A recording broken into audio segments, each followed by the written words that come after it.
vijijini, mijini na hata jijini kukuletea taarifa mchana kutwa. Usiku tunaketi kitako, tunadadavua tukichanganua taarifa na makala muhimu yanayokuhusu wewe na familia yako. Ungana na Bernard Ngozi kwenye Open Forum Political Show kuanzia saa 4 usiku hadi dakika zake kila siku ya wiki kwenye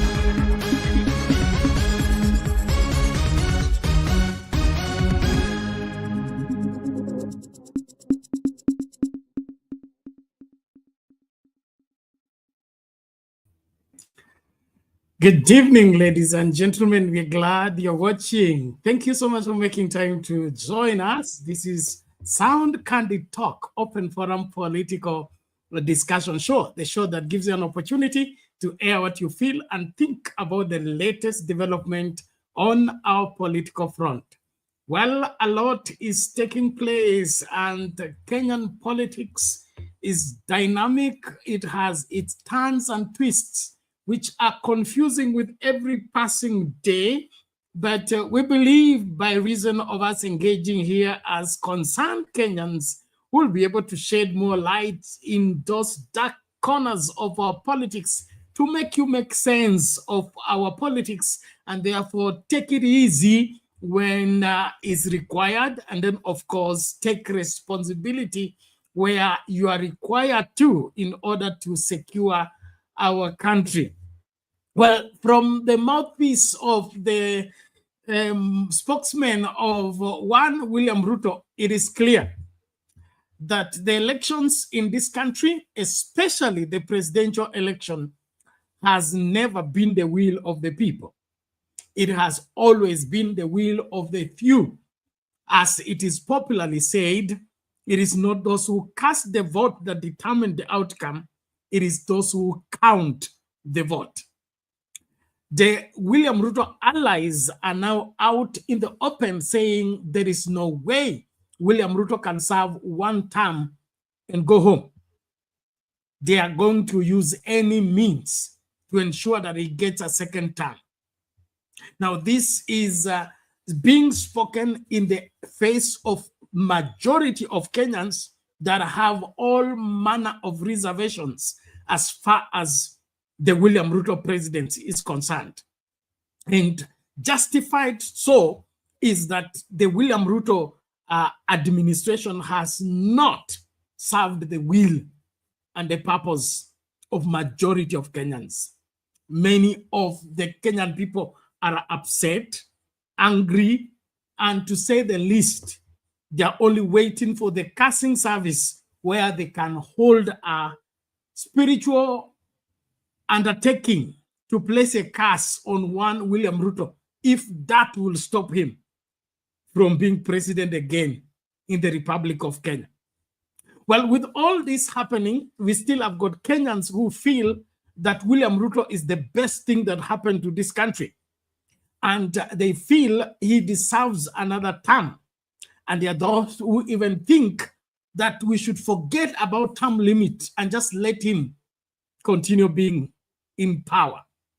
I don't know what your take is, but I invite your input tonight, even as we start the conversation. Welcome on board as we start out. Please make sure you don't watch the show alone. We are live on Sound Candid Talk live YouTube channel, Sound Candid Talk YouTube channel, Sound Candid Talk Facebook page, as well as Sound Candid Talk TikTok. Please make sure that whatever platform you find comfortable, follow through and ensure you're sharing it widely to get more people to join and hear Kenyans tell their story in their own words and in their own language. It is alarming that now what was done in secret is now being openly spoken about. it is clear that we are shamelessly advocating for manipulating of elections other than participating in a competition where you're willing to lose or win, depending on how much favors you receive from the Kenyan people. It is becoming clearer that Kenyans are just used as a decoy for what has already been determined, for what has already been concluded. So our waking up at 3 a.m. to queue and go cast the vote means nothing. The people count, determine who becomes president. Are you sitting well with that? Well, I need your input. Karibu kwa show. Asante sana kwa wote ambao mnajiunga nasi. Samahani jana hatukuweza kuwa na kipindi, kulikuwa na mushkili hapa na pale. Hali ya afya haikuruhusu, lakini nashukuru leo tumepatikana. Kwa hivyo karibu kwa show, tuongee yote yale yalikuwa ya jana na leo pia to combine yote pamoja, ndiposa tumeanza 30 minutes early so that nobody will say we didn't have sufficient time. We invite your input from wherever you are. Thank you so much. I can see MNA, I can see Lydia, Karimba, I can see Dahi Abdi. Let's please be on the forefront to invite each other as we engage seriously on the Kenyan issue, especially on the issue of elections. Hii tutalikalia hapa mpaka tupate mbivu na mbichi. Hakuna kutoka hapa, kwa sababu hapa ndio kwenyewe. Hapa ndio kwenyewe, kwa sababu kama kuna kitu ambacho kimeenda mrama na nchi hii ni uchaguzi wa urais, na tutaliangalia hili kwa kina mpaka tupate mbivu na mbichi iko wapi, tunakosea nini, ni kipi wa Kenya walikosea wahesabu kura ni hela ngapi wahesabu kura wanahitaji kutoka kwa Wakenya ili mapenzi ya Wakenya yatendeke katika uchaguzi wa urais. Haya, wacha sikilize hawa ambao ni vigaragosi ama tunaweza vitaje wapendwa wa William Ruto wakidai kwamba hao ndio wataamua. Sasa wewe naomba tu ukani vumilie kwanza, kisha naomba ufuate kwa makini, alafu namtarajia askofu atakuwa hapa na wenzangu tu ambao tutaangalia masuala haya, kwa sababu kuna swala lingine ambalo pia linaleta utata, ambalo ni kutumia jina la Mungu. Kishaingia unasema Mungu ndiye amekuchagua. Kwa hivyo nimemwalika askofu specifically aje kutuambia Mungu anahusikaje katika wizi wa kura na kuchagua rais wa nchi na kwa nini. Hilo swala pia tutalizamia, na ningependa tuliangalia kwa kina, kwa sababu inaonekana hapa Mungu anatumika kama kifuniko cha maovu ambayo tumeyatekeleza sisi wenyewe. So I want us to hear out this, then thereafter we'll be able to analyze. Please make sure you invite somebody. Karibu kwa show. Hii ni show yako ambayo una ruhusa ya kuja kusema yale unayaona jinsi unavyoyaona. Usishurutishwe na mtu yeyote kutokuhudhuria show hii. Okay, hii show ni show ya kimataifa, si achana na show ya vijiji na show ya okay? See, there is no competition here. We're here to see to it that Kenyans express themselves. So don't you know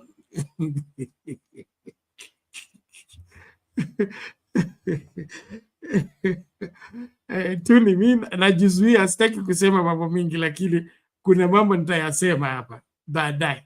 Okay, muda ukiniruhusu nitasema, lakini nakwambia hivi, achana na show za vijiji, achana na show za mitaani, tufanye show ya kimataifa hapa, tuongee vizuri, dunia nzima ikatuelewe. Tuachane vitu za jikoni, tukazungumze wazi wazi. There is no competition here. We need Kenyans to understand what's happening and how Kenyans feel about this and how to find a solution to this. So kama unataka kuingia kwa masuala ya vijiji, shauri yako, lakini kama unataka show murwa ya kimataifa, hapa ndipo inapatikana, kwingine hakuna. Karibuni. So Naomba sikilize hii alafu tukachambue kwa kina vile mambo yanavyokwenda. Okay, here we go.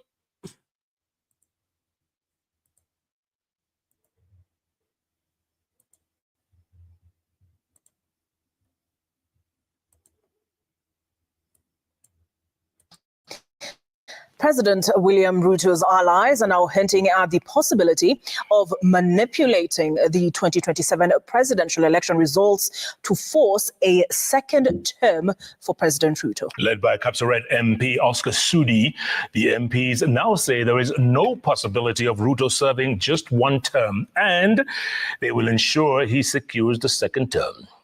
As our political affairs reporter Emmanuel Tona reports, the president has dismissed the talk, saying his focus is delivering his promises to Kenyans. Wangwana wa Kapseret, mjambo. There are sentiments that have graduated since the president's walking tour to his backyard of the North Rift last week, with his close confidants and allies pointing to use all means in the 2027 elections to hand President William Ruto another term in office after tumultuous first. The narrative started and chaperoned by one of the President Ruto's right-hand men, Kapseret legislator Oscar Kipchumba Sudi, Saturday evening hitting a new high. Hii Kenya hakuna rais ameenda kwa miaka 5. Kwani huyu ndiye atakuwa wa kwanza? Kama tunafanya nini? Kama tumelala watu? Kama nini imefanyika? Kwani Kenya ni yenu?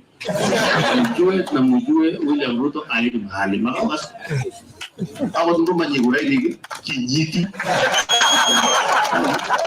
The sentiments getting more support on Sunday when a host of MPs allied to the president attended a church service in Kiamunyi AIC Rongai constituency in Nakuru County. The leaders saying there was no way Ruto would be a one-term president by all means possible. Na hakuna serikali ilichaguliwa 3 years after leadership haijaita one term. Waliita ya Moi one term ikakuwa 24. Wakaita ya Kibaki one term ikakuwa 10 years. Wakaita ya Uhuru one term ikakuwa 10 years. Wakaita ya Moi Kenyatta one term ikakuwa 15 years. Hii ya William Ruto ndio mnaona inaweza kuwa one term. Ile watu wanaongea hapo wanasema ati Ruto must go. Ruto ataenda wapi? Ruto ni katitu na bila tuendelee kidogo. Kama namna gani? However, Ruto has dismissed the talk, saying he's currently hard at work to deliver his manifesto to Kenyans. Let's clap to the Lord. The church out. Speaking when he attended a church service at the United Pentecostal Church Westlands in Dagoretti North constituency in Nairobi County, the head of state said he was not interested in the debate. Kuna watu wanaongea mambo ya 1 term, 2 terms, 3 terms. Mimi nataka niwaambie, mimi pale nyuma kuna watu hata hawakufikiria nitakuwa na any term. Kuna kazi Mungu amenipatia nifanye Kenya hii na nitafanya. Sasa hizi Ruto 2 years mnataka kuwa umetengeneza barabara shwari. Simpatie time ngangani nayo 2 years out of a 60-year problem. I think we've been very unfair on you, Your Excellency. But you know why? It is because Kenyans know you. When you mchapakazi. William. The sentiments come days after another legislator hinted at proposing an extension of Ruto's stay in power beyond the constitutionally allowed 2 terms of 5 years each. Second term utaingia rais kama stima. Kaunti ya Baringo sisi ndio tunajua mambo ya 24 years. Wakicheza hata tunasambia wewe rais endelea kidogo. The president later met Nairobi County leaders at State House Nairobi. Emmanuel To, Citizen TV, Nairobi.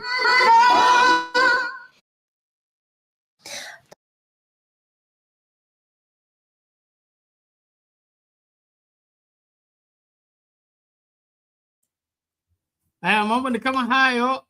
Sudi pale na wakereketo wote wa William Ruto wanasema hakuna vile William Ruto anaweza kuwa one term president kwa sababu haijawahi tokea hapa Kenya. Kwa vyovyote vile rais huwa anapata second term. Awe na kura, asiwe na kura. Awe na Wakenya, asiwe na Wakenya. Hilo ndio swala ningependa kulizamia leo, mniambie vizuri. Kuna haja ya kupiga kura Kenya? Kama kura zishaamuliwa, kwa nini tunakuwa na elections? kama mtu lazima akuwe 2 terms, mbona tusipige kura mara moja alafu aendelee tu? Kusikue na ile hali ya kusema kwamba fulani lazima tupeleke kwa uchaguzi tukague tuone kama bado ako na umaarufu, kama bado anasapotiwa na Wakenya ama asapotiwi na Wakenya. Ni kipi hiki ambacho kinafanyika hapa kwetu ikifika kwa masuala ya uchaguzi? Hilo ndio ningependa kuelewa, kwa sababu hapa ukisikiliza hiyo misemo na wale wanayosema, sio kitu kigeni kwetu kama Wakenya, lakini ni kitu ambacho kimekuwa kizungumkuti kwa muda mrefu katika nchi hii. Kama kuna swala limeumiza Wakenya vibaya sana kwa undani bila hata tiba, ni hilo swala la uchaguzi. Kwenda kupiga foleni, unapiga kura yako, unafanya uamuzi, lakini uamuzi wako hauhesabiki. Wale wanaohesabu na wale wanaotangaza, hao ndio wanaamua tutaendelea hivi ama tutabadilisha. Karibu. Namuona msimamo ashaingia. Msimamo, hali vipi? Safi ndugu yangu Bernard, nakupata mufti sana nikiwa maeneo ya South Coast huku. Karibu Kwale basi. Mimi nimeshukuru, nimekaribia. Pokea zangu tune na wengine kule, na wale ambao wanajiandaa kuingia, na wale ambao wanatusikiza haswa. Hii ndio channel bomba, hii ndio channel ambayo hakika inampa Mkenya fursa ya kipekee kuweza kuyasema yale alionayo haswa katika moyo wake, kisha mwisho wa siku tukaja haswa katika hali ya umoja kujua kwamba taifa ni muhimu kuliko haswa viongozi. Ben, kwa utangulizi tu nitasema hivi, unajua mfamaji siku zote haachi kutapatapa, na sifa ngojea, usijipe mwenyewe, ngojea upewe tu. Cha kunishangaza ama ambacho kinanishangaza Ben kuhusiana na swala lako mbona aliuliza la kura, mimi tangia awali nilikuwa nasema kura yetu haina thamani mbele ya wachache ambao wao wanajikuta ndio kila kitu, because wako financial stability, maybe they can do whatever they can do, wabaki katika mamlaka. So hii tunapelekwa, tunashinda kwa jua, hii tu ni kama kusukuma mlevi, ionekane kwamba hilo zoezi zima limefanyika ili wakishapanga wizi basi ufungamane haswa na lile tukio kwamba tarehe fulani Wakenya walipigia kura mpaka masaa fulani, basi ionekane kwamba ilipigwa ili usiye kujulikana. Lakini kwa kweli kimtazamo wangu unasema katika haswa masuala mazima na uchaguzi Kenya hatujawahi kupata nafasi ya kuweza kuwachagua tuwatakao. Laiti kama tungejaliwa kufanya hivyo, basi hatungakuwa tumekuwa being ruled by only 2 tribes. Sasa kosa kubwa hapa ambalo lipo ni wale viongozi ambao wanaelewa haswa yale yanayojiri na wameyafumba. Kisingizio labda pengine ni kutishwa maisha ama pengine mlungula. Hawa ndo wacha wetu wa kwanza, kwamba wanaona haya matokeo, wanaona kile kinajiri, but because pengine wamesha ahidiwa jambo fulani ama wameshapewa jambo fulani ama hata vitisho pia vipo. Sometimes unasema acha tu mimi nitetee uhai wangu kuliko kwamba mimi niondoke aniache. Unajua hakuna mtu anayetaka kufa, acha nikwambie kweli Ben. Ingekuwa siku ya kufa mtu anayejua, basi wengine naona wangekufa si Marekani, naona wangekufa Dubai ama mbali zaidi.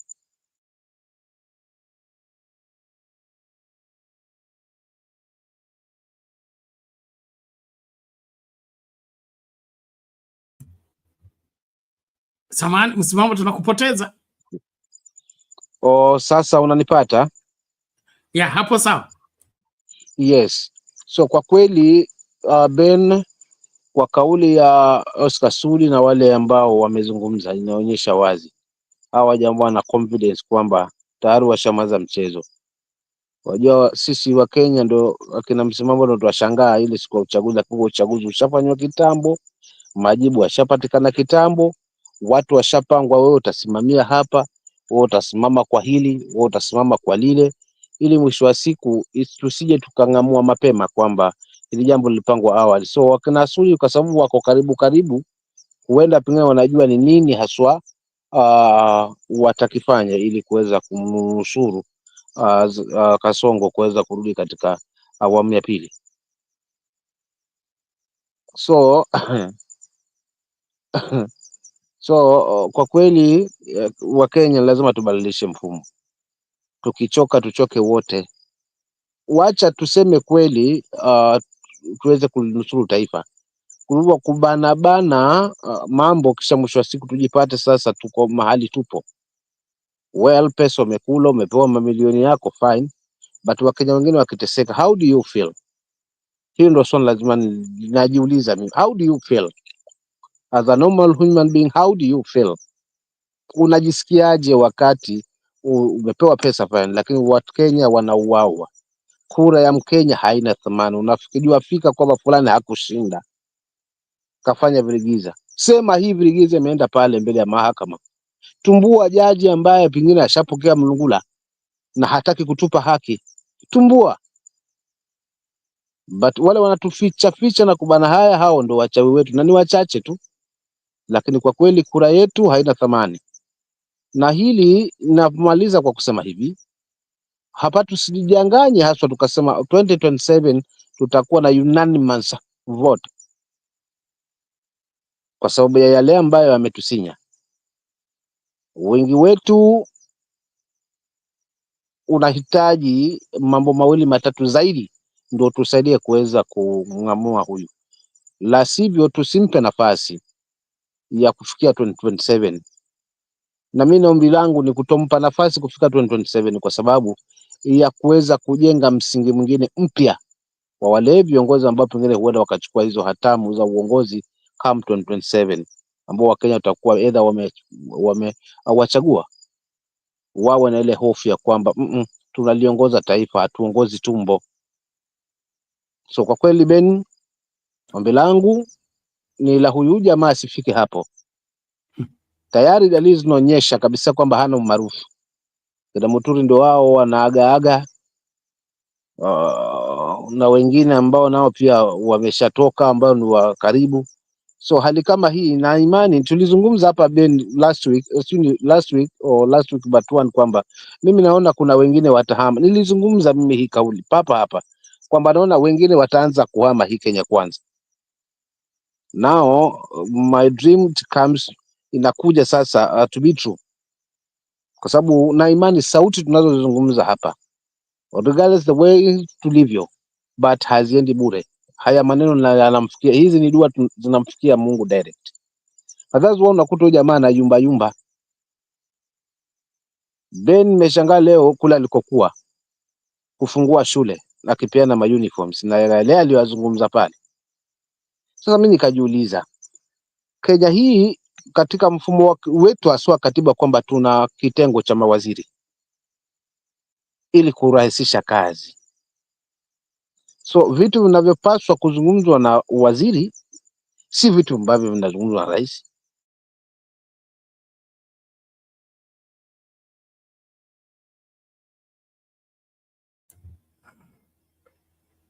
Msimamo utakanyagia hapa, turejee baadaye. Inaonekana sauti yako inakuja ikienda.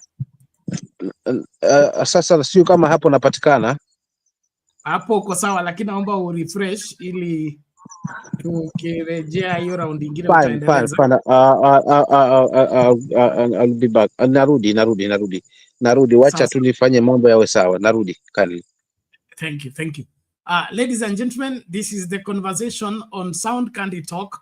We are looking at elections and the mysterious of manipulating elections in favor of a presidential candidate. This is coming from the lips of the mouthpiece of the members of parliament and leaders who are in defense of the William Ruto presidency. Now, this goes without saying that the William Ruto presidency, having been controversial from the word go, seems not to have been the will of Kenyans. And the people that did that are saying it openly. They're going to do it again come 2027. My question tonight is, will we let them do it again? Are we going to turn the other cheek so that we get slapped again? That is something that we must come to terms with, because we have not been slapped once. We've been slapped several slaps. My question is, are we open for another slap? Mr. Guru is here. How are you, sir?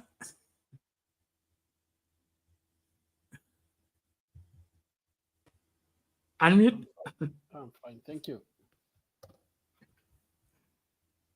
Yes, your volume is quite low. Raise it, please. Your head earphone yak. Okay, okay. You hear me? It's very soft, very soft. TikTok will not get you.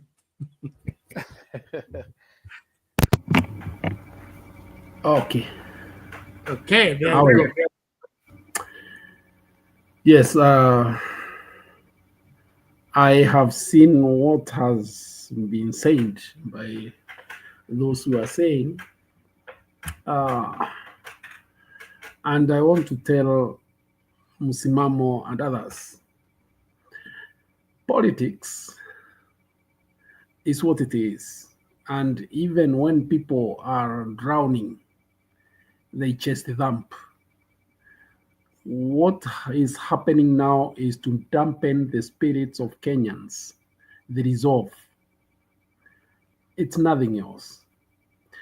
And even if rigging is there in our politics, there has to have a basis for rigging elections. You cannot rig elections in a vacuum. And what is happening now, these people are trying to look for new grounds after Mlima, got off the wagon. And they hope that they will feed up the votes in Western, Nyanza Coast, Northeastern, and the new frontiers of rigging could be those zones. What normally happens is that there is something called voter suppression, which I think they are trying now in Mount Kenya.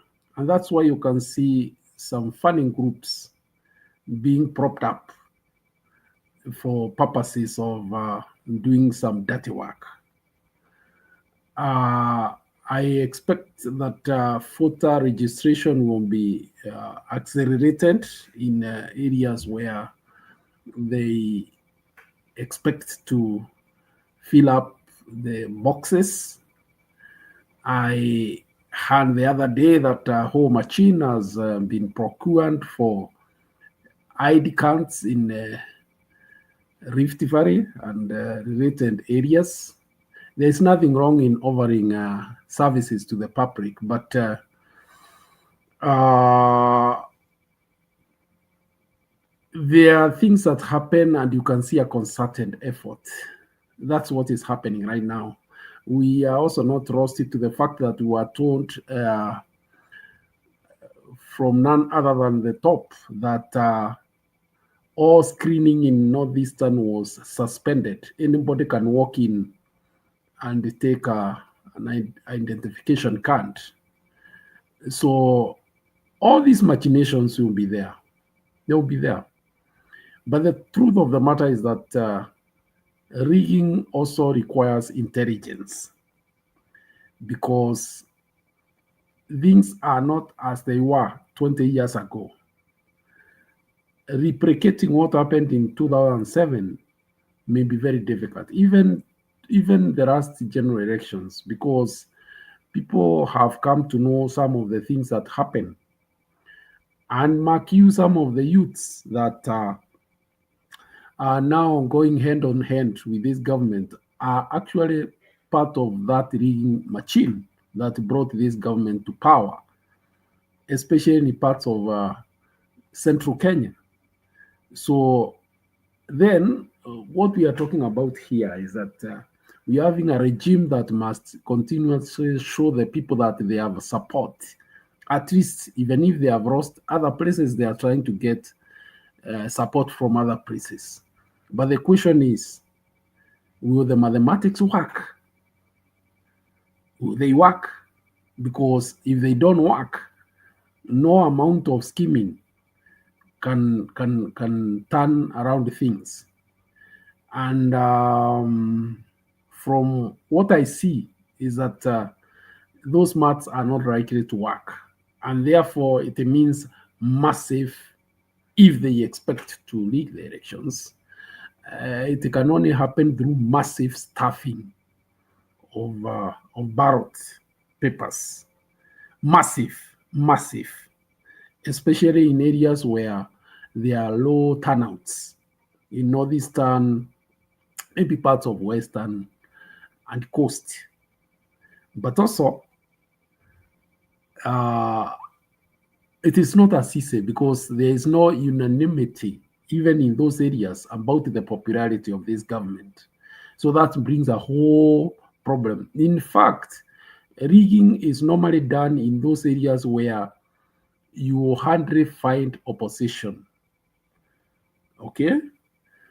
Like happened in the last general election, there was very little resistance in parts of northeastern of central, and therefore from cracks to whoever else was in the ballot box, you could decide anything and you pass it on as the authentic figures. But where we have communities that are going half-half, it becomes difficult to play those monkey games. Thank you. Thank you, Mr. Guru. But your analysis is based on an ideal situation. Ideal situation is where I want to rig, but I don't want to be seen to have rigged. But hearing what Sudi and Tim are talking about, these are not people who care whether they are seen to have won or not. They are ready to force things. And just maybe to remind us, the last election was rigged 3 times, okay? The first rigging did not match. They went to the second one, Raila Odinga was still leading. So they had to force the third one, which was Chebukati aitwe apewe karatasi aende kutangaza. Hii maneno mengine ya hesabu itafanywa wakati tunaenda Supreme Court. Now, I want you to see that is the attitude of these people, okay? They don't care about the country. They don't care about what Kenyans feel. They don't care whether the vote of Kenyans, in fact, to them, the voter apathy works to their advantage. If Kenyans boycott the elections, that is still good for them. And so they don't care about democracy. They don't care about growth of the country. They don't care about the comfort of Kenyans.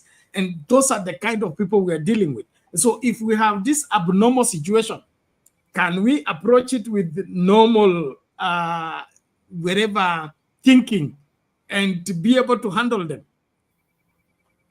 I would think that we will be losing before we even start.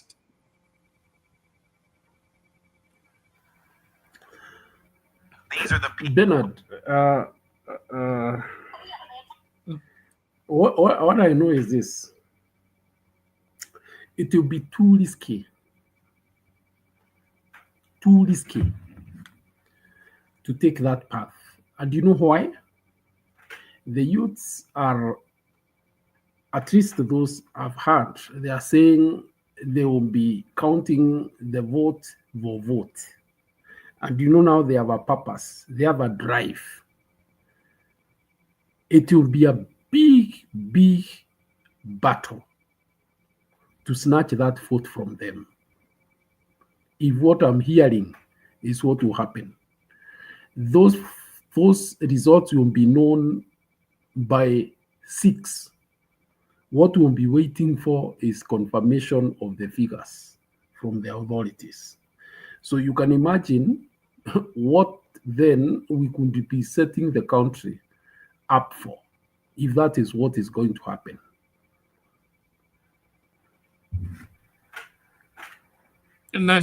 Asante sana Mr. Guru, nashukuru. Tunaendelea na mchakato. Asante sana Pogon, naona unasema swali la leo liko obvious, so kesho niulize kama William Ruto ata make it throughout this year. Basi tutauliza. Asante kwa suggestion. Kabla turudi kwa msimamo, wacha tusikilize hii kidogo tu, alafu tusonge mbele. What Kenyans are saying about the Ruto situation. Sorry, one moment. Briefly.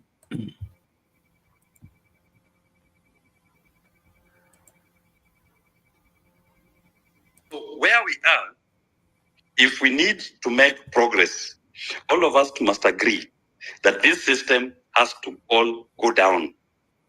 We must bring down the entire political system and start rebuilding our politics and our governance afresh. And what the young people, by raising the economic question, are doing is they are now doing what we call an economic revolution. If you look at all the so-called leading political leaders in Kenya today, and you go back 30 years, all of them held a position somewhere in the last 30 years, either as a member of parliament, a senator, a governor, a CS, the same people. They've sat in parliament, they've sat in the cabinet that have approved these illegal borrowings, that are superintendent over the economic oppression and slavery of the people of Kenya. For those who don't know me, I'm Willie Sotieno. I'm an advocate of the High Court of Kenya, and I've been part of the conversation about changing this country to be a better country for all Kenyans.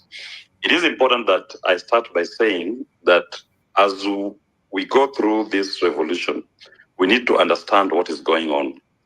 If you look at the history of Kenya from 1992, in between elections, there's always been what we call a midterm contest. After 92 elections, the midterm contest was about amending the constitution, which the opposition was trying to fashion as the issue to address Moyon. Between 1997 and 2002 was a political reconfiguration, with Raila joining KANU with a view to either take over power within KANU or to dismantle that KANU. 2002 to 2007, we had the referendum, which was about amending the constitution and bringing a new constitution. The contest of the referendum, which gave birth to ODM and PNU. Between 2007 to 2008 was now the actual referendum that brought us our new constitution as the midterm contest. Then 2013 to 2017, we had the attempted Okoa Kenya constitutional amendment again, and the IBC must go. Then between 2017, 2022, we had the ill-fated BBI attempt. You will note one common denominator in all these midterm contests. It's always the political class fashioning the midterm contest. Now, in the present circumstances, the political class attempted to fashion the midterm contest with Raila Odinga's mandamanos of 2023, but at some point they quickly closed ranks and came up with their broad-based, the dialogue process that came up with that, the report that was meant to, in a way, midwife us into a new political contest. But the Kenyan people last year took away that conversation from the political class, and they pushed forward the midterm contest to be about the economy. The finance bill happened just to be a trigger of that midterm contest. And so far, in my view, the people have won, and the political class is attempting a comeback. That is why they are all regrouping. For you to understand this, we must also appreciate that what the people have brought forward is a new contestation. Politicians are not used to this kind of issue-based politics. But when Kenyans come out in their numbers, when Kenyans focus, irrespective of their political leaders, their tribal leaders, their political parties, to address an issue that affects every Kenyan wherever he is, be he in Kenya or is in the diaspora, because they still have a presence in Kenya. That has now forced the politicians to now either attend to the issue of the economy that we've raised, or they will try a comeback that undermines that contest that we are proposing. The attempt now to form the broad-based government, bring in subsequently Uhuru Kenyatta into the mix, is a political comeback that does not want what the people as a context to continue. I'll advise this. Note that William Ruto is gone.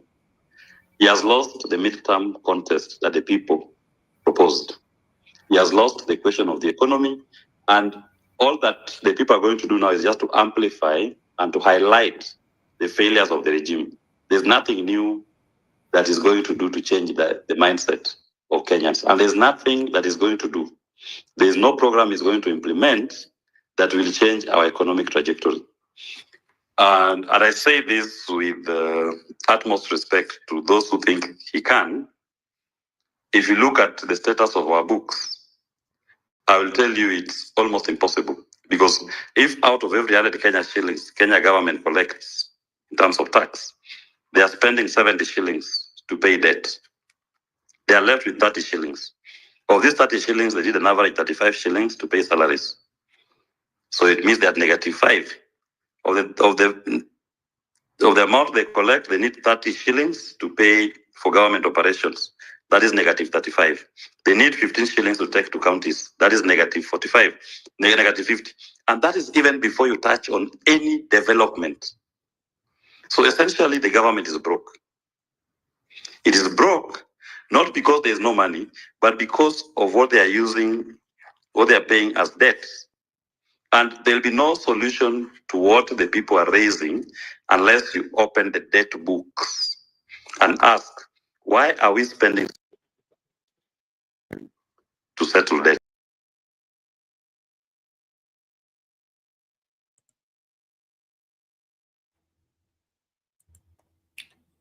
Okay. Huyo ni Pikipiki Ponki.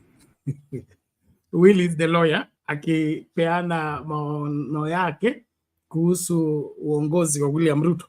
Anasema hakuna lolote anaweza fanya kubadilisha nia ya Wakenya, na akapeana hapo kile huwa kinafanyika kabla ya uchaguzi, sababu ya watu kuingia kwa uchaguzi wakiwa mid-term, na nafikiria hiyo imeeleweka vizuri. Sijui Bwana Guru ulikuwa unataka kusema kitu ama tumlete msimamo gani? Ni kweli, nadhani nakubaliana na Willis kwamba siasa zetu zimeingia katika mkondo mwingine ambao si wa kawaida, kwamba kuna makundi kadhaa. Kuna kundi kubwa ya vijana ambao wangetaka kuona mabadiliko kubwa, sio ya kupiga kura peke yake, la hasa. Wanataka kuona mabadiliko ya kila kitu ambacho kinafanywa na serikali. Wanataka kuona budget ikiwa inafanywa na njia tofauti. Wanataka kuona pesa ikiwekwa pahali tofauti na pale inawekwa wakati huu. Wanataka kuona kazi zikizidishwa kwa nchi, na hawaangalii nani atatoka kabila gani. Na sasa hapo ndio shinda iko, sababu hawa wote, mtu yote ambaye amekuwa kwa system ya kutoka zamani wakati ya mzee Jomo Kenyatta, sasa hawa ni wameisha. Lakini wale wa Kenyatta ndio wengine wakaingia wakati ya Moi, na ndio sasa mpaka wa leo wamedhibiti ile system. na ndio nilisema hapa siku ingine kwamba mimi kwa maoni yangu, mtu ambaye yote alilelewa katika serikali ya Moi hawezi kupatiana jipu ya zile shinda tunazo saa hii, hasa ukiwa ulikaa kwa KANU na ukawa kwamba wewe ni mwanafunzi wa KANU na ukashambikia KANU hata wakati mabadiliko ilikuwa inapiganiwa. Kuna wale waliingia tu siku kadhaa wakatorokea kwa dirisha kama baba na wengineo. Lakini kuna wale walikaa miaka na mikakati na damu yao leo inachemka KANU. Hawa hata ukifanya chochote uwezi wabadilisha mafikira yao. Kwa hivyo mimi nasema kwamba ni kweli the political class has panicked, na paniki yao ni kwamba kuna mambo pale ina ufiche. Wanajua systems are rigged in their favor. Either they are rigged to keep them in business unfairly, they are rigged to bring in policies that perpetuate their riches unfairly. They took advantage of systems, and that is what has kept them going for all these years. Na sasa kukija kiongozi ambayo atadismantle systems hizo, itakuwa balaa kwao, na wangetaka uongozi wa aina hiyo ambao hawatasikiza ile system wangetaka iendelee. Kama sasa Bernard, ukiangalia mkulima mdogo kwa miaka mingi serikali tu ni mdomo. Hakuna chochote ya muhimu wanasaidia wakulima nao ili watanjirike. Hata hiyo irrigation schemes unaona hakuna pesa inawekwa ya maana ambayo inaweza, hata ikiwa ni even loans hakuna. Lakini unaona mtu anaongea mambo ya big projects, sio sana kwa sababu zitasaidia, lakini kwa sababu kuna kickbacks ambao mtu ataweka kwa mfuko mabilioni ya pesa. Ukiangalia the utility value ya hizo projects zingine kwa wananchi iko chini sana, lakini pale wananchi wanafaidikia ndio pesa kidogo inawekwa. Sasa kukija kiongozi ambaye atasema kwamba pesa ile nyingi itawekwa pale mwananchi yuko, kumsaidia asalishe zaidi, afungue viwanda na vitu kama hizo, hawangetaka hiyo, kwa sababu wengine wao they are net importers. They import things and come to sell here, so that's what their business is. Angalia, look at what has happened. We have always been told about the circuit of trams and railway systems around Nairobi, running from Ruiru, going to Gong, Kikuyu and around for mass movement of people. Hiyo story tumesikia miaka ngapi? Na kwa nini imekuwa kwamba it's not a priority? Yet when you look at the growth of our towns and especially in Nairobi, they really require a mass movement transport system which is efficient, but that is not a priority. Why? Because there are very many political class who have interest in transport systems. They make money. That's where they make money. That's where they make their money. So that one cannot be taken as a priority. So there are people choking the government. There are people choking mwananchi wa Kenya.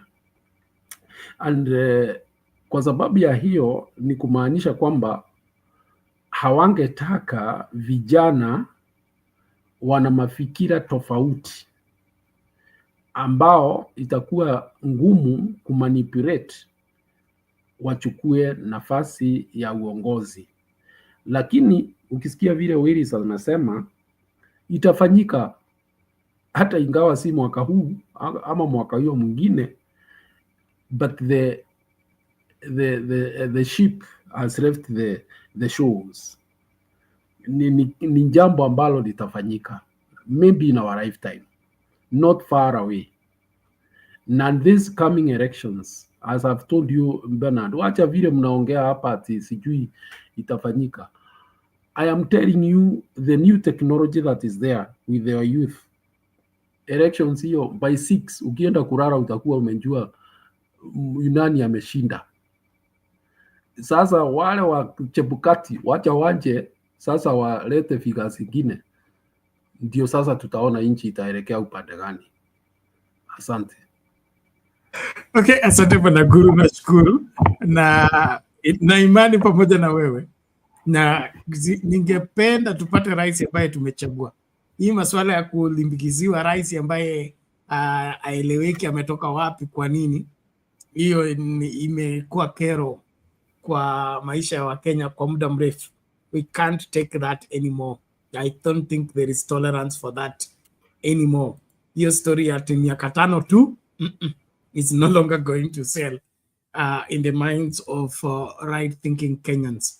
But just as a reminder, our elections were already ready. The results were ready by we voted on the 9th.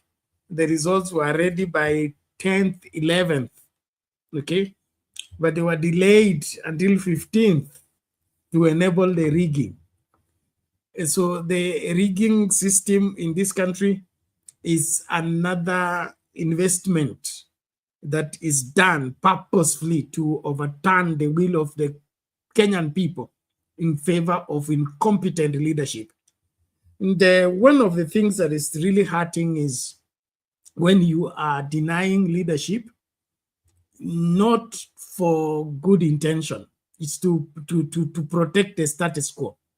Because I don't see where you will not make money if you opened up the country to that large-scale production, agriculture, make Kenyans make their own money, make Kenyans depend on themselves, let Kenyans not depend on handouts or bursaries or anything, make education work in a free environment.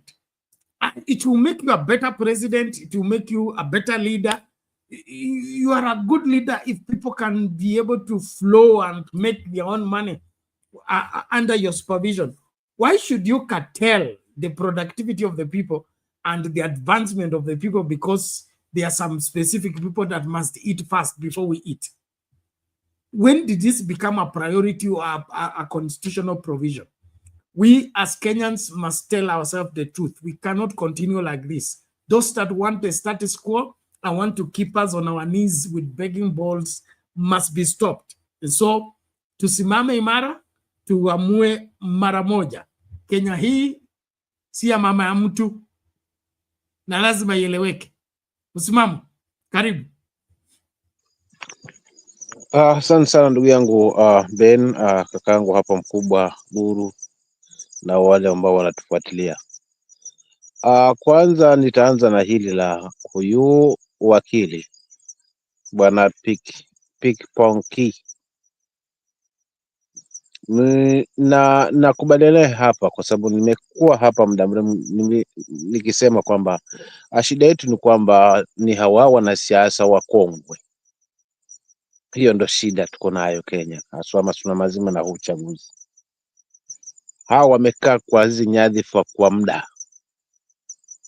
So ni kama mara nyingi nazungumza hapa, vita vyetu ni hawa political class ambao sasa wamedominate, wameona kwamba hii siasa hii siasa ni yetu, ndio kazi, ndio urithi wa watoto wetu, ndio kila kitu. Hakuna mtu anaweza tutunya.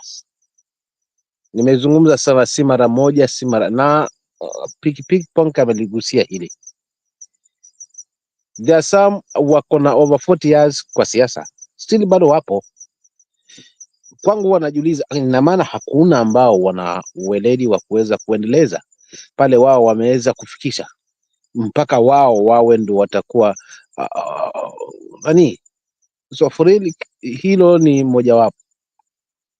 Lingine ambalo naungana nalo na Guru ni hili la hawa vijana masuala mazima kwamba wamejenjaruka kumekucha, maana juzi si leo na leo si juzi. Kwa hiyo kwa hili ambalo amelizungumza kuhusiana na vijana, natumaini liwe hivyo. Saa 12 tumejua ukweli, lakini sasa narudi pale pale swali langu ambalo nataka mniweke wazi, ndugu yangu Ben na Guru, ni sheria. Maana hapa ndo kuna kizungumkuti nakiona. Fine, watoto watakuwa shamwaga peupe, watu washajua Bernard kashindwa ama Bernard kashinda ama msimamo kashinda ama kashindwa by saa 12. Lakini sasa kuna utaratibu wa kisheria kwa yule anayetangaza. Sasa pengine mfano, tuchukulie mfano wakati ule wa bwana Kivuitu, kama tunakumbuka kwamba pia yeye hajui nani amepita, na tuchukule pale kwa kesi ya ile ya wakati ule wa between, I don't know whether 2013 or hapo, kesi ambayo ilifanyika kwa dakika 5. So tukichukulia mfumo ule, tujue hapa pia naye kuna mtu hapa katikati naye amejificha hapa, na ndio mbaya zaidi huyu sheria, maana anatubana mbavu pia. So vijana watatangaza ile na tutambua yale yametangazwa sasa na vijana sio haya kweli, ni haya yalotangazwa, kwa sababu hii ndio sheria na watu wamefuata sheria. Kilichotangaza ni chombo ambacho Wakenya wamekiamini kwa kuweza kutangaza haswa matokeo husika, na mwisho wa siku tunajipata pale pale.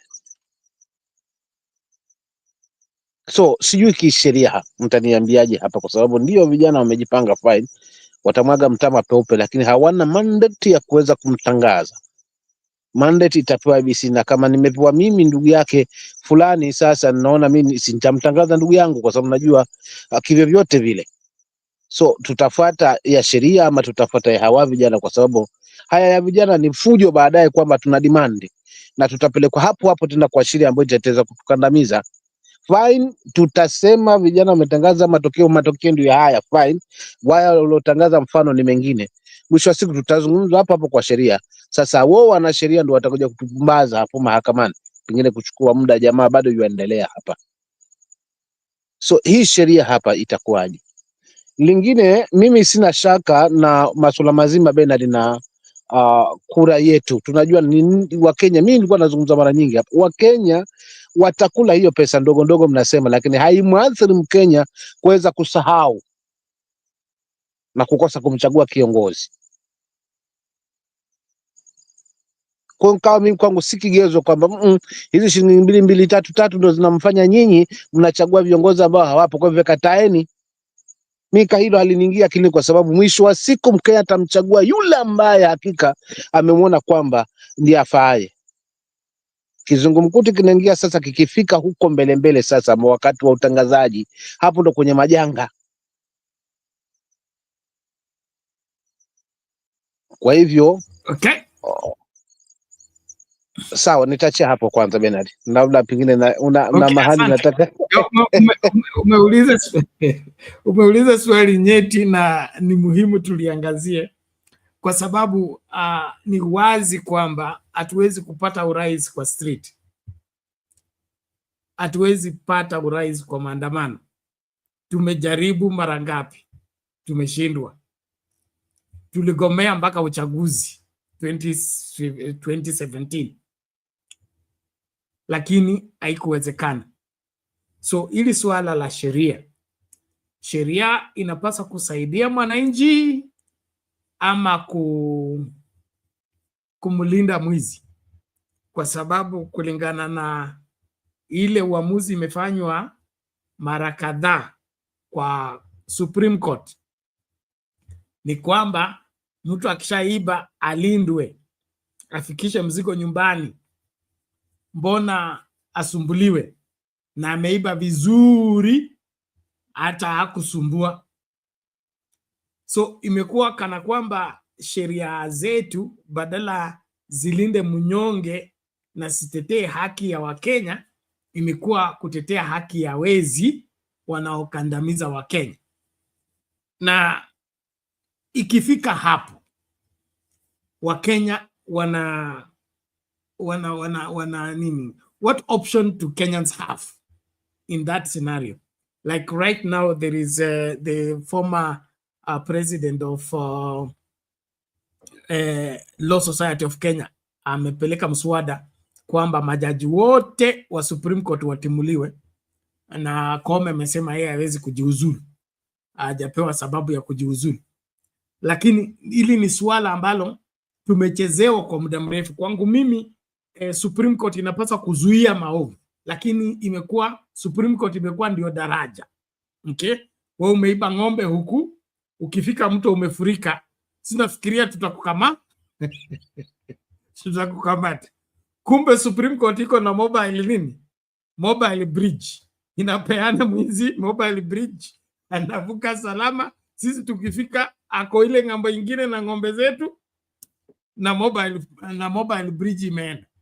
So hivi ni Wakenya waachane na sheria, wachukue haya mambo kwa mikono yao, ama ikifika kwa masuala ya sheria chukue na mkono mwingine tofauti wa kuangalia mambo haya? Labda Bwana Guru utazungumzia hilo. Bernard, ningeomba tu kumkatiza mkubwa wangu kwa sababu nipate nafasi angalau hizi percentage 4 zikaweza kuwa zimebaki, nipate fursa ya kuweza kumsikiza nikikatu, lakini nimemsikiza. Labda niongezee kitu kidogo tu kwa dakika moja, alafu nirudi kwa kaka yangu, kama utaniruhusu kaka yangu Ben. Kwa heshima. Sawa, endelea. Mimi nadhani labda Gen Z wa focus hapo between IBC na judiciary, na kiwezekana pia pande wa security, hizo sehemu tatu waangalie hapo, na zaidi ya yote ni masuala mazima na mlungula na plan siko pale. Wakieka parwanja yale yamejiziba pale machoni kwa Wakenya, wameweza siku capture numbers zenye ambazo wamezipata, wakaacha hili itakuwa mzigo kuchukua kwenye kichwa na kuregesha kwenye bega. Hilo tu ndo nilitaka kuongezea pale, nipate fursa ya kuweza kumsikiza kaka yangu nikitimuliwa Ben. Hilo ndo la msimamo lenye nimezungumza kwa leo. Asante. Alright, Bwana Guru. Okay. Unajua Bernard, nisema hata rigging ama kuiba kura inategemea intelligence. Ukiangalia mzuri zile chaguzi zote zimeenda vile zimeenda, the candidate had at least 2 solid backgrounds, solid, and that is what Ruto used last time. He undersold Mount Kenya vote, undersold Rift Valley vote. Kule kwingine kulikuwa kunjazana, lakini he can make it if the Nyanza and the Western give him a near 80-90% support, because that's where now he will move to do what he did in this other region, to fill in, kwa sababu kule hostility iko ni ngumu sana kufanya ile maneno, juu wale wote wanaangalia kule wana hiyo purpose ya kumtoa, lakini kule anapendeka ndio inakuanga rahisi kufanya ile ablakadabla. Hiyo tu ndio, that is the only secret here. Hakuna secret ingine. And that's why I'm wondering when people overemphasize things here. You must have 2 big blocks of communities. Unfortunately, let me say communities, because that's what it is. And you saw even the campaigns. Huyu jamaa alienda mara sijui ngapi, region moja kutafuta kiti ya urais. One region, the Mount Kenya region. Na ile pesa ilipelekwa kanisa ni kama ni Central peke yake ambayo ina Wakristo. Kwa hivyo you can see the pattern, because he knew once he has secured that region, ile na watu wanampenda pale, itakuwa rahisi akiwa amepatiwa kura kama 50, he can add another 50 without people even talking, at agents pale kwa nini, because that's what their hearts want. So even rigging requires intelligence, and also there is where you can go and do that. The other tactic used is to suppress voter turnouts in areas where you think you will not get votes. Na hapo sasa ndio kisungumkuti iko, sababu kunatumiwa njia nyingi sana. Moja ni ku make sure IDs hazipatikani, ni ku make sure kupata kura ni ngumu, mara unaambiwa makaratasi imeisha. And you know, most of our people, when you go to seek a service twice and you are told a negative, you don't go there the third time. So those are early signs of rigging. There are many ways of rigging. The actual rigging in most cases takes place long after, long before even the first vote is casted. What I know is that stuffing boxes with marked papers is becoming almost impossible, in the sense that technology has also improved. So there is voter suppression, which is done in areas where the candidate feels he will not get votes, and that is likely to be applied in Mount Kenya. I don't know how it is going to work. We have seen groups being propped up.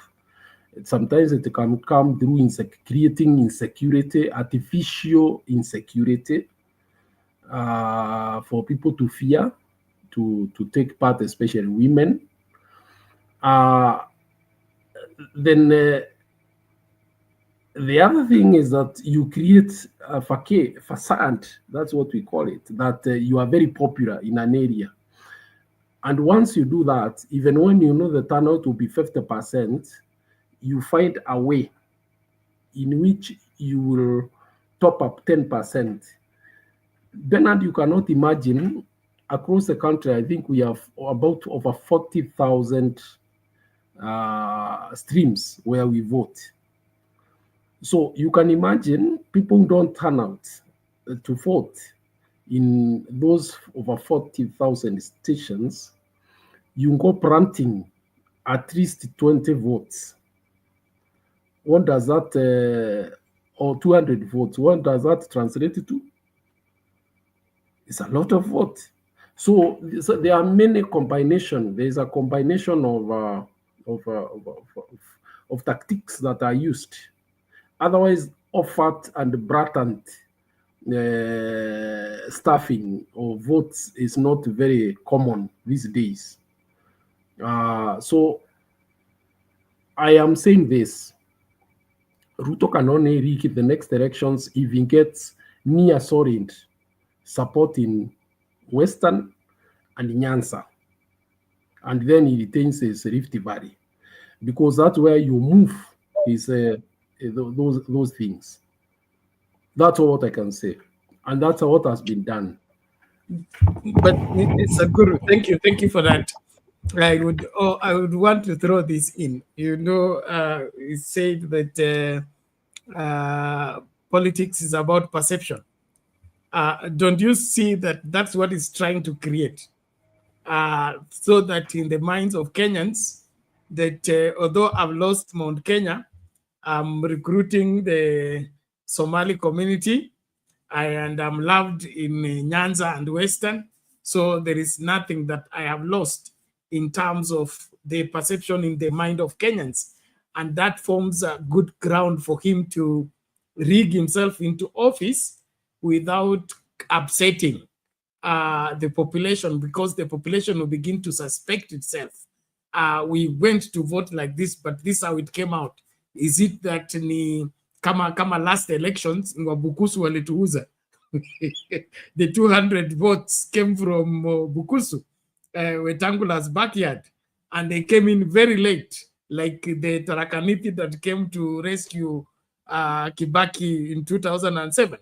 So we are dealing with people that are entrenched in the system, and they can tweak these elections the way they want by reason of creating a false support and then manifesting it eventually. Now, if this is what we are dealing with, for example, it has never made sense to me on how Gladys Wanga got more votes in Homa Bay than Raila Odinga, and Anyang' Nyong'o got more votes in Kisumu than Raila Odinga in the last elections. All that is meant by what? Now, I want you to, I'm saying that because you said if he's in a hostile environment, he will not rig.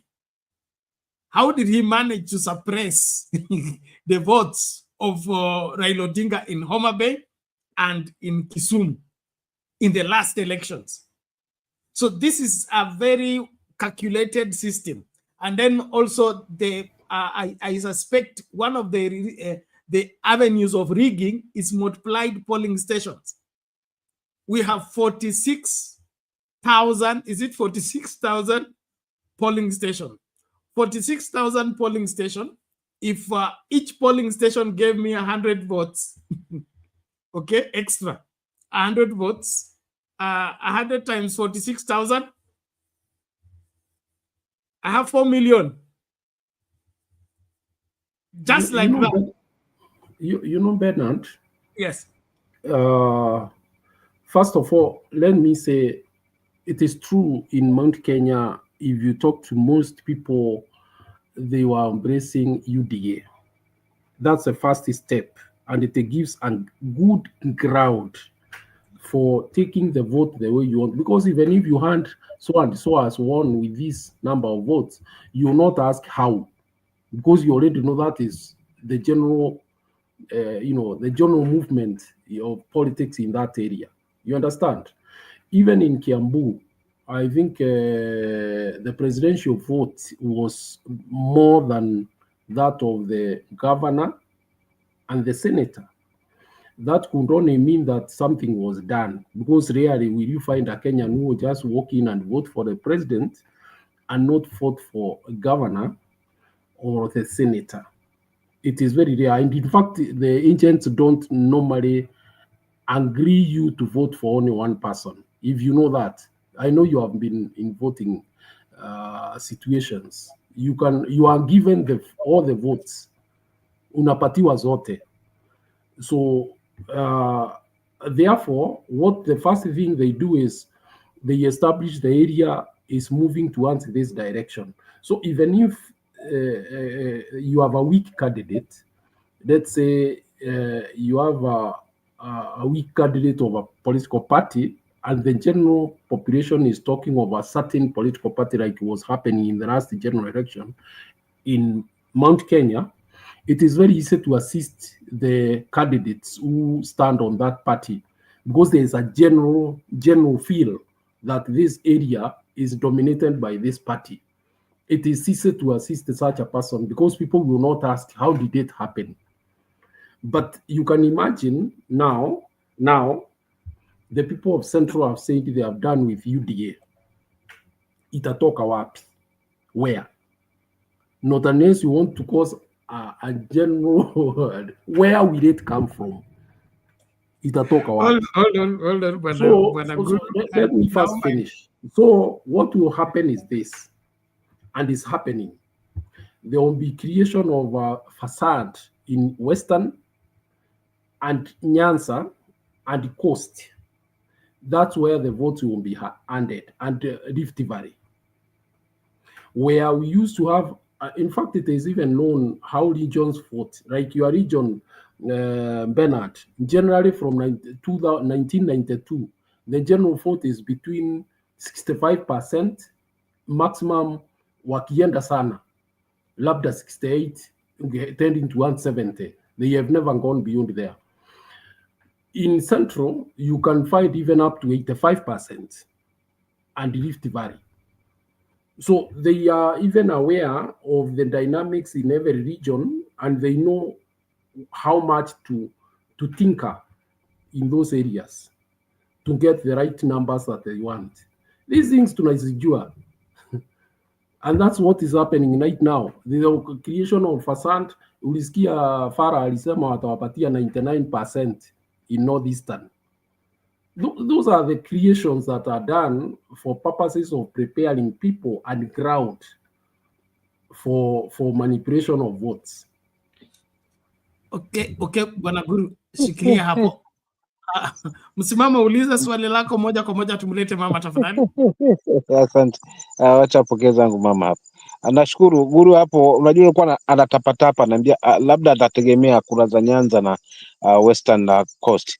Akawa hajagusia hapo kwa kina Farah. Nashukuru hapa mwisho labda ndo amepewa ufumbuzi kwamba amegusa hapo kwa kina Farah. Maana swali langu lilikuwa litafungamana hapo. Tunapangaliaje hapo kwa kina Farah kwa jicho la namna gani? Kwa maana lawyer wa EBC ni ndugu yetu, ni ndugu ya Kifara, yani ni ndugu yetu huko kwa Kinafara. Marijan ambaye bado yupo katika ofisi licha kwamba kina Kibukatu wamemeza muda wao, yeye bado yupo. Na nikilinganisha hivi Bernard, najenga hoja yangu hivi, hawa ndio walikuwa mstari wa mbele wakiongozwa na Gachagua na ile upande wa mlima, na hawa jamaa kuweza kumweka Bwana Zakayo katika mamlaka, wala si Nyanza na pati ya Kosi tunasema Kwale peke yake, maana Mombasa alirambishwa. Kilifi the same thing applies. So hapa nilikuwa nataka kuuliza swali langu lijenga hapa, lakini uzuri amezungumza, ameona Farah. Tunaangaliaje haswa hapa kwa kina Farah in terms na huu uongozi uliopo? Je, wapo ndani, wapo nje? Lingine la mwisho, umezungumza vitambulisho vina ugumu wake. Vipi vikimwagwa upande huo kwa wingi? Asante. Maswali ngumu kweli, lakini tutajaribu. Nimlete mama moja kwa moja tu kabla nitazungumzia hilo baadaye. Mama, karibu. Okay, Penat, Nguru, msimamo. Show leo ni moto na ni mzuri sana kwa sababu tunajifunza, na hii Kenya yetu sisi si wageni. Penat, hii yote mumesema kwanza, who are the candidates? Yes, Ruto ako. Nani anapishana na Ruto? Kalonzo, Morara, ama Matiang'i, ama Kashakwa, ile mtu ataendorse, kwa sababu yeye hawezi simama for 10 years na Central wanaenda kuweka chama, na hivyo ni mzuri watu kukuwa na chama. Ukienda nyumba ya wenyewe pila. Kuna kitu moja Nguru umesema, wakati sisi wa Kenya ama wa Kenya walikuwa wanaimba tukue kitu moja, kama nyinyi our brothers mungesimama na hiyo umoja ya kwamba Kenya we are one, bila kutuonyesha ati kuna interest ya mlima, tuko na interest ya biashara yetu, tuko na interest ya mali yetu. Wa Kenya wangekuwa wamefunga macho. But for now, Rift Valley, Nyanza vile umesema, Western, Mombasa, Coast, kwa Farah, wa Masai, wa Turkana, kuna chambo moja tena our brothers wamesinya watu. Hii mambo ya OAU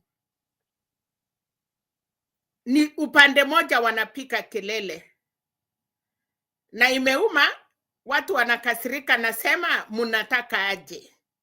Huyu baba akiitisha kiti ampi, akitoka munamfuata. Nao leo hivi Amerikani, Donald Trump alikuja 4 years, I'm sorry. Akatoka nje, Joe Biden akaingia. Donald Trump akakuwa na chake 4, aliiweka. Amekuja na fujo na amechukua. Na ulisa hivi msimamo na Nguru, maombi ya wale wengi ama wale wamesikia uchungu kabisa wanataka kukwisha. Baba akasema kura ya OAU si mwisho. Bernard, unajua hii ni mpira inachezwa. Na mpira ikichezwa na umejua shida ya mpira na tunataka kuwin Gor Mahia na AFC. Nyinyi ni watu ya Western yote mnakaribiana. Tungekuwa na mpira ingine yenye iko tofauti. Najua nyinyi ni mashemeji. Otieno na Onyango na Wafula na wote wanakuwa watoto ya nyumba moja. Hata saa ile unashangilia inalete shida. Nao kwa sababu Ruto ameona anafikishwa kona. How about baba akiruti na Ruto aseme baba mimi na step aside. Ndiye ni Ruti 2032. Wewe baba chukua na Mudavadi. Kwa sababu anatafuta kura, anaona amekosa. Baba akaingia akaambiwa tengeneza. Na hiyo group yake yote. Ruto apumzike 5 years akuje 2032. Kuna vitu possible inafanyika. Kwa sababu Bernard ukabila si mchezo. Na msimamo na Bernard na Nguru. Wakati hii kelele iko Kenya. Sisikii Kenya yote ikiumba yumba. Hata Kalonzo mwenye alichukua kiti ya opposition, sisikii akitembea na akiongea. Ameenda wapi huyu rais wetu yenye Kashakwa amemuunga mkono? Where is Kalonzo and the group? So Bernard hapo mbele tunatil na mtu amejua mambo ya election. Niliwaambia he was director of election. Wakati tulikuwa na strong tekina Piwot, tekina Koskes, kina Saitoti, the people they were very strong in Kano. Chama alitokea tu kama director of election. Uhuru was green. Hakuna mtu alikuwa najua. Kasarani mimi nilikuwa delegate. Because I was a woman leader at that time in Nakuru. So tukienda Bernard, munakuja delegate ya Nakuru. Tunaenda, tunapatiwa kompyuta yetu. Machina yetu 20 iko yote Bernard. Kutoka chairperson, chairman, mpaka ule youth leader na women rep. Tunaondoka. Mombasa wanaingia the same. Delegate yote tumeimba, tunakaa chini kwa hall. Kumbe Bernard, kuna kompyuta ile ingine ilikuwa na majina. Wanawacha china 5 ama 10. Hii ingine yote hatujui vile ilikuja. Unakuta tu Nyanza, unakuta Central. Unajiuliza hii watu walitoka wapi? Mkipika kelele mnaonyeshwa kompyuta. So we are dealing with a person mwenye anajua what is the meaning of rigging. Hii Central ndiye sababu kina Maina Njenga unaona hiyo umati ya unajua hawataki kura, wanataka umati ya watu Bernard. Kuonekana alternative. Na msimamo Nakuru na Bernard. IEBC mpaka leo hivi haijatengenezwa. Huyu mama hii Supreme Court mtu amesema wanatakikana kutoka, hiyo ndiye iko. Watatolewa na wawekwe wapya. Na wakati unaingia Bernard umekula chako na unaonyeshwa njia. Watu watashangaa. Alafu Ruto mwenye anajua mambo. Anajua tumeambiwa tyranny of numbers. Amekuwa pale akatupa kina Kapando wa Kapando, akatoa ile watu wote walikuwa Central wale members of parliament, akaweka wake.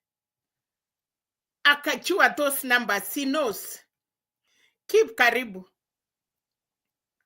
So yale kitu tunauliza ni moja. Happy New Year, mami. Happy New Year, my son. Tumeshindwa kukua pamoja kama Kenyans. na hiyo tu ilitumaliza. Kama tungekaa pamoja, hata serikali ingeyumba yumba. But today, wakati tuliambiwa tumesaa mlima na tukachunga milima, Kindiki amenyamaza. Hii watu ya Meru, mimi najua Nguru, sijui ni Muembu, sijui ni hiyo manduku ya hiyo site. Hawa hata kama watapika kura na wako upande hapo, hiyo ndio makura itatoka. Hiyo site hiyo tu. Hii ya pande hii haitakuswa. Lakini hizo sa kipande sa kina Kindiki. But why am I saying this? Nani atachunga hizo kura? Na kitu moja Penat. Serikali si wanasiasa. Serikali ni jeshi. Na wametulia, na wamepanga, na wamenyamaza. Sisi wanasiasa tutaimba, tunaruka. Hiyo ni moja. Jamaa batu wako na support ya international community.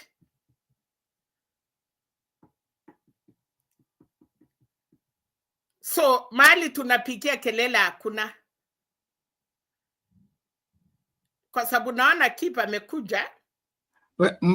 Mami, naomba nikuulize swali. Yes. Unamaanisha Wakenya hawana lao, wakae tu, kile kitakachotokea wapokee? Ama unamaanisha nini? Sijasema Wakenya wakae. Penat, nitakuwa mbaya nikisema hivyo. Nimeuliza swali moja. Sisi wakati tulisema tuko pamoja, mkikimbia race Penat, mnawachiliana kijiti. Wakati ninakupatia kijiti, wewe ukimbie unarudi nyuma, si utakuwa umeniangusha. So wale kitu wa Kenya walifanya, wakati tulianza kusema kufa driver, kufa makanga, we were warned and we mean it. Lakini tulikuwa tunataka kujua tutashukisha driver aje, tushukisha makanga aje. Bahati mbaya makanga akashuka. Siku kidogo makanga amekuwa mweupe kama theluji. Sasa Wakenya wanauliza, how did it happen? Amekuwa mweupe kwa sababu ya kuimpichiwa? Amekuwa mweupe kwa sababu ametuambia yala alifanya? Amekuwa mweupe kwa sababu wakati alitaka kupatiwa kiti na ako na pipi pasta alikataa na akasema mimi siwezi apishwa kama deputy president of Republic of Kenya kwa sababu tuliipa kura. So wakati unaenda fanya harusi, mke wako ama mpenzi wako amechukuliwa na pasta anatangaza, anasema kama kuna mtu anapinga hii harusi aseme sahi, na asipoongea sahi anyamaze milele mpaka akufe. Gachagua alikuwa Kasarani, akafanya nini? Akasema hii serikali unyamaze mpaka kifo. Now amerudi amekula matapiko yake. That is the problem, Penat. How do we go? Nimekuuliza. Kama mlima sasa ukiwa unajua. No, mami, nataka tuwe kifupi kwa kidogo. Haya nimemaliza. Kuna swala la mlima. Yes. Na hilo ni swala speciali tutalishughulikia kwa sababu mlima is a special kind of arrangement. Yes. Saa hii kulingana na hao wameshatoka UDA kabisa na support yao ya William Ruto wame withdraw. Wataipeleka kwingine. Kule watapeleka hatujui kwa sababu hata kumfuata Gachagua pia hiyo haijakuwa cleared. Bado ni 50-50 kuna wale wanasema anatumika tu kama chombo cha kumaliza Ruto, alafu baadaye watajipanga. So swala la Gachagua na Mlima tuache kando. Mimi nataka tuangalie leo, nataka tushughulikie hii masuala ya uchaguzi na kipi huwa kinaenda mrama, kwa sababu mimi siamini kwamba Wakenya wao wanatoka wanaenda kupiga kura yao bila kujua wamepigia nani na wanataka nani. Hii kitu huenda kisungumukuti, Bomas na Supreme Court. Na kishapita Supreme Court inawekwa rubber stamp mpaka makanisa tunakuja tunasema ni Mungu, na hiyo mambo inaisha hivyo. Miaka ingine 5 ya kuvumilia mpaka tena another time. So kama kitu kimeenda mrama, tuseme kura zimeenda mrama, Constitution imetupatia mahali pamoja tu pa kwenda, ni Supreme Court. Kule Supreme Court pia kuna crocodiles, hakuna haki tunapata. So Wakenya wafanyeje wapate haki yao kwa ballot? Okay, Penat. Okay, umenyamaza. Kwa Wakenya sisi tupate haki yetu kwa ballot papers, tumalizie election kwa ward. Wakati tunatangaza kura ya kansela, tunatangaza ya kila mtu mpaka ya rais, ya kwamba ward yako Penat, wewe kama umesimama rais umepata kura 50,000. Mama Selina amepata 10,000. Kip amepata 70. Nguru ameongoza na 200. Tukienda hivyo atukuji Bomas of Kenya. Alafu hizo kura zetu sote tuko na county 47 Penat. So umetuambia tuko na polling station 46,000. Kwa hizo polling station, kwa sababu agents wana sign hapo na sisi raia tuko hapo, kitambo tutajua kura zetu. Ukitaka kusema rais alipata kura mingi kutoka Punyala, tunauliza tulikuwa hapo, kila sisi wote tumeona ikisapika. That is the only way Kenyans we can get our right. Lakini mkituambia tunapiga kura kwa polling station, tunatuma sijui kwa wapi, alafu sijui tunatuma kwa county, alafu tena tunarusha. Samani unajua walikuwa na pepa alafu wanapotea. Sasa siku hizi ni kurusha. Kurusha, Shole amekaa chini pale Bomas na makompyuta yao hiyo ya kando, si ndio? Sasa nyinyi mnahesabu hii, Shole anatangaza hii. Watu ya TV wanatuonyesha ingine na ile, alafu wanasema these are provisional results. Relax Penat. Hii ni provisional tu. Hii tutalete ile ya ukweli. But ukiangalia kwa hizo election sote, the provisional results ni zile tunakuja kuambiwa baadaye. Tunanunuliwa akili, tunasimamishwa akili, tunapotea, tunangojea. So that is the secret if we want as Kenyans to kwena our right. Again, ya mwisho, nani ni returning officers? Who are these people? Where are they coming from? And then from there, unipatiwe cha hapo tu. Mr. Guru? There is, if you look at the pattern of our elections, you will see that what Ruto used is just a concentration of 2 communities.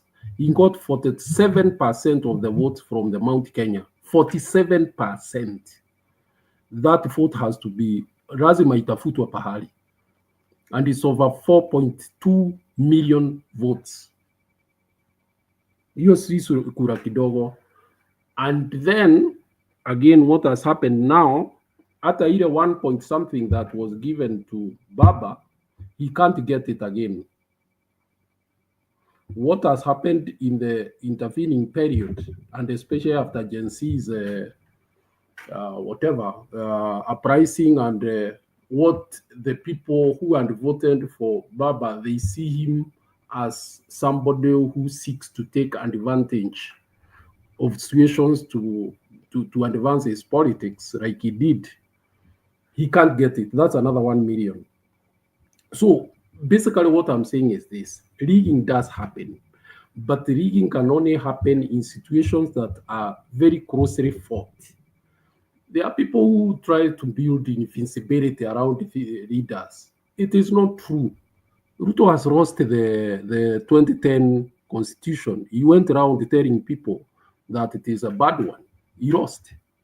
So the issue is this: the elections that are stolen are those that are very close, and that's what Ruto did last time. He made sure that the Kikuyu vote, the Gema, let me put it that way, is almost all in his basket. Then he added his community and related people, then went for pockets.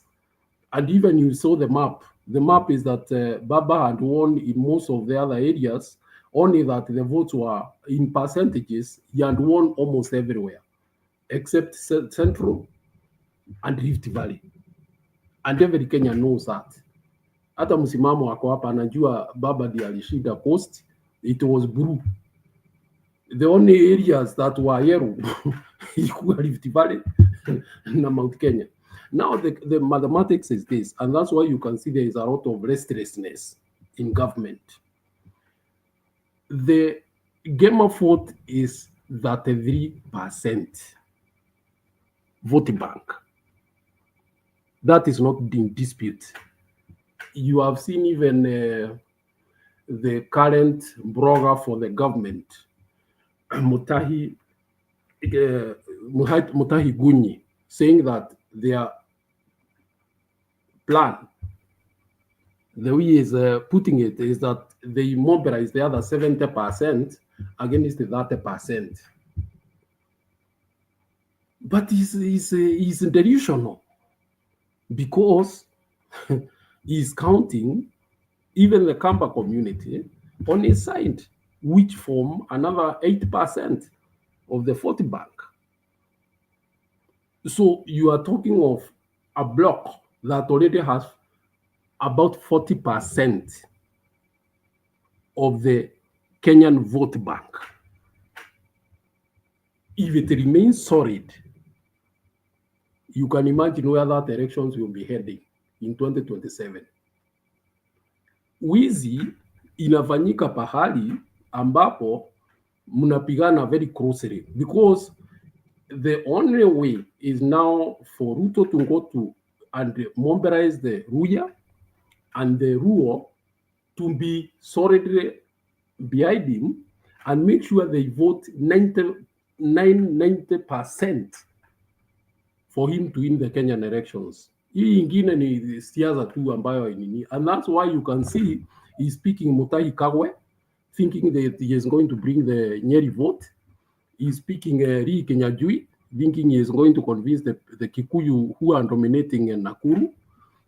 Now I understand he is about to pick Kiraito Murungi, thinking the Meru will play ball. It's a complicated game. There is nobody who is invincible here. So Nguru, He can try in all the tricks, it will not work.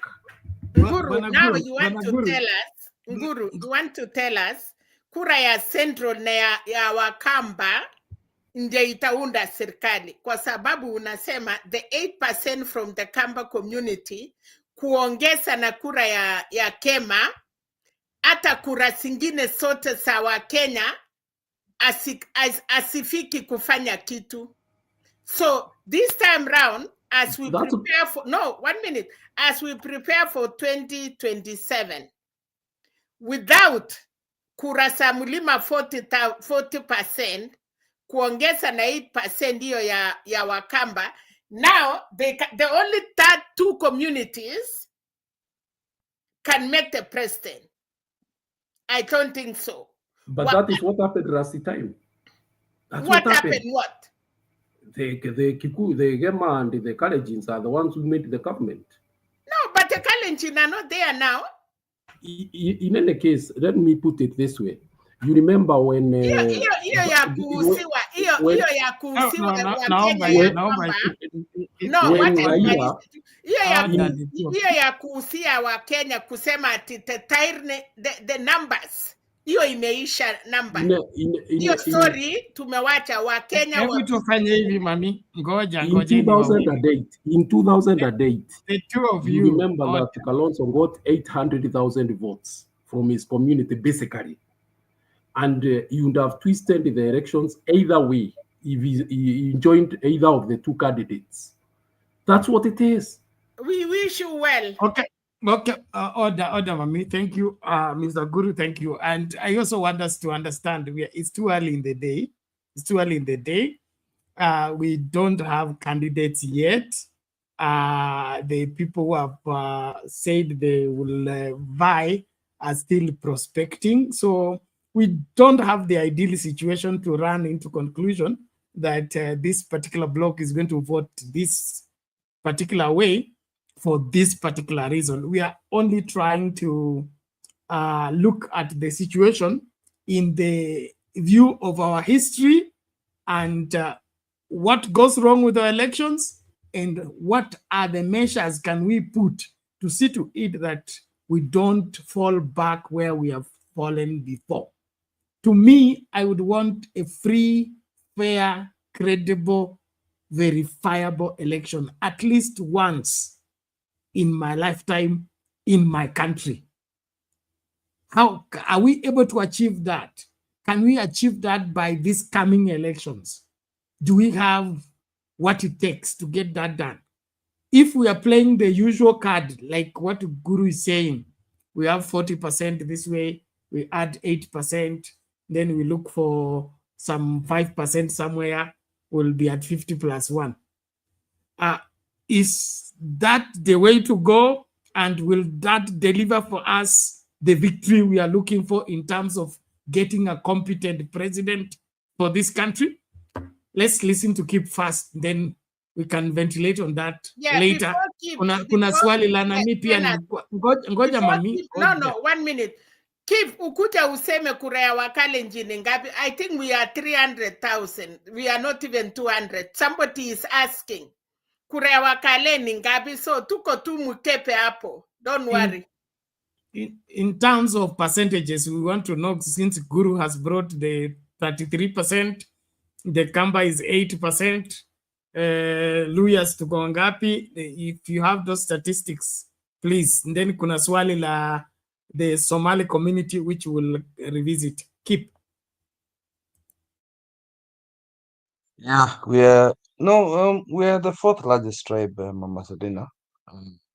We're still significant. I know that, Keep. I wanted somebody to know we are there. Yeah. We are there.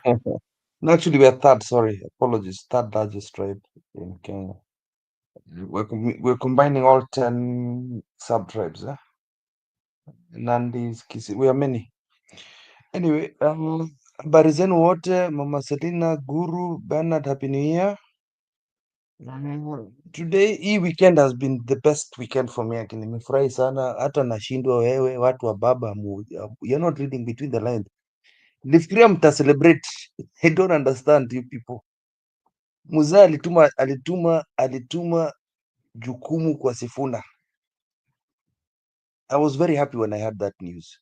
Meaning, how Ruto has been working is the perception of popularity. Na kama Raila Amolo Odinga amesema kwamba Nyanza tutakuwa ODM, actually, let's just say Nyanza, because ODM is popular in Western, the coast, and Nyanza as a whole, meaning the Kisi community, the Luo community, Nyanza as a whole. Let's just say that. Kama mzee amesema kwamba ODM should retain his independence, that's the best news I've ever had. Meaning Ruto's perception of popularitism, ama hii perception kwamba ODM, wachana na hii ujinga inayofanyika kwa parliament where you're seeing ODM members of, hiyo itaisha. hiyo mambo inaisha. When come March, the MPs will start singing a different song. Trust you me. And that is what I see. And I don't think people are understanding what is happening. Ruto was relying, kwanza alikimbilia because he had already written the plan that the Nilotes will unite the Kalenjins, the Masai, Samburus, and Luos. Ati sasa tukue pamoja, ati ndio we go against the Gema. But once mzee alisema Sifuna stop, ilikuwa tu kuweka hawa watu wanne hao waende wafanye hiyo kazi yao, which I don't care about. I don't like that move, but we're not going to talk about. Ilikuwa wafanye tu praise, wafanye hizo vitu zote, but trust you me, Ruto is panicking because I think Mama Selina is getting it. Ana panic kwa sababu Raila aliambia watu wao soon the singing praises itakuwa tu inabaki kwa kina Mbadi, itakuwa inabaki kwa kina Opiyo Ndaya, Oparanya na Njoo peke yao. The rest of ODM will come and sing a tune for a new leader mwenye will be blessed by Raila Amolo Odinga. Maybe even Na it's hiyo him. matusi yote umetusi baba Bado simpendi bana, nimechoka na I just ni tu kwa heshima hii show sitaongea hiyo matusi. Sitaki kukosana na watu zaidi. Hata wewe na nacheka. So nitaachana na hiyo story. Hiyo ni yangu na mahali ingine tu. Hapa tu ni kusema kwamba I'm happy with what he's doing. Wacha tu whether AU passes or not, so long as anyoroshe his troops. Ambia watu Ruto is on his own. Come March. So Ruto mpaka anaambia kina Oscar Sudi ati sijui tutaiba kitu gani? The way Guru is trying to say perception of popularity is what Ruto is relying on. Wezi kuja ukuseme ati watu wa Nyanza wanakupenda na wakupendi. Ngoja matusi itaanza kukuja. Ngoja utasikia nani sasa, Junet ataanza. Junet ataanza. Tuliwaambia baba aliingia KANU akamaliza. Baba ni mwerevu. Tulisema mahali mzee akiketi ni chirafu, hamukukubali. So now thank you because you have understand, na asante kwa sababu umejua ukweli. Mahali mzee hako haiparipiki neno. Atawakanyaga huko. I'm still not happy with him. Let me not just lie to you. Lakini naona anakuja kukanyaga. UDA is dead. I'm telling you, Nguru. It's dead. There's That's nothing a fact. Like Ruto in can do our now. area, anybody hoping to go in that party, that is Akira. It's a career Akira. The only imekuwa tu kama the village party sahi. Hiyo ni Kalenjin wa few idiots who will follow that thing. Nyanza is gone. Raila, I mean, Ruto can forget Nyanza now. I can promise you. And right now, hata kwa kina Bernard are split into two. Kuna watu wa nini wa ODM na kuna watu wa nini na Tembea amefieka akina nani akina nani ma DVD amefieka Wetangula mpaka anaomba bana, oi bana, msinitusi mazamini wetu, amekanyaga hao wote. Huyu kijana wa juzi, it's finished. Ruto cannot say anything anywhere. There are just gonna be a few people who are paid here, there. And by the way, when Ruto travels around, do you know the bill is hiyo bill ya kulipa watu wamuimbie mawimbo is front. Hakuna MP anataka Ruto akuje kumwona. Do you know that? They don't want him to come. Si ati kwa sababu ati popularity, ni kwamba Ruto wants those MPs to go bribe those people from their own pocket. CDF pesa iende itumie ndio Ruto akuja visit hapa, and it cost millions, hundreds of millions of Kenya shillings to go kupatiana hizo 50-50 bob tu kwa wananchi wakuja wampraise, and it's not from Ruto's pockets. So hata ma MP wataki akuje, they don't want.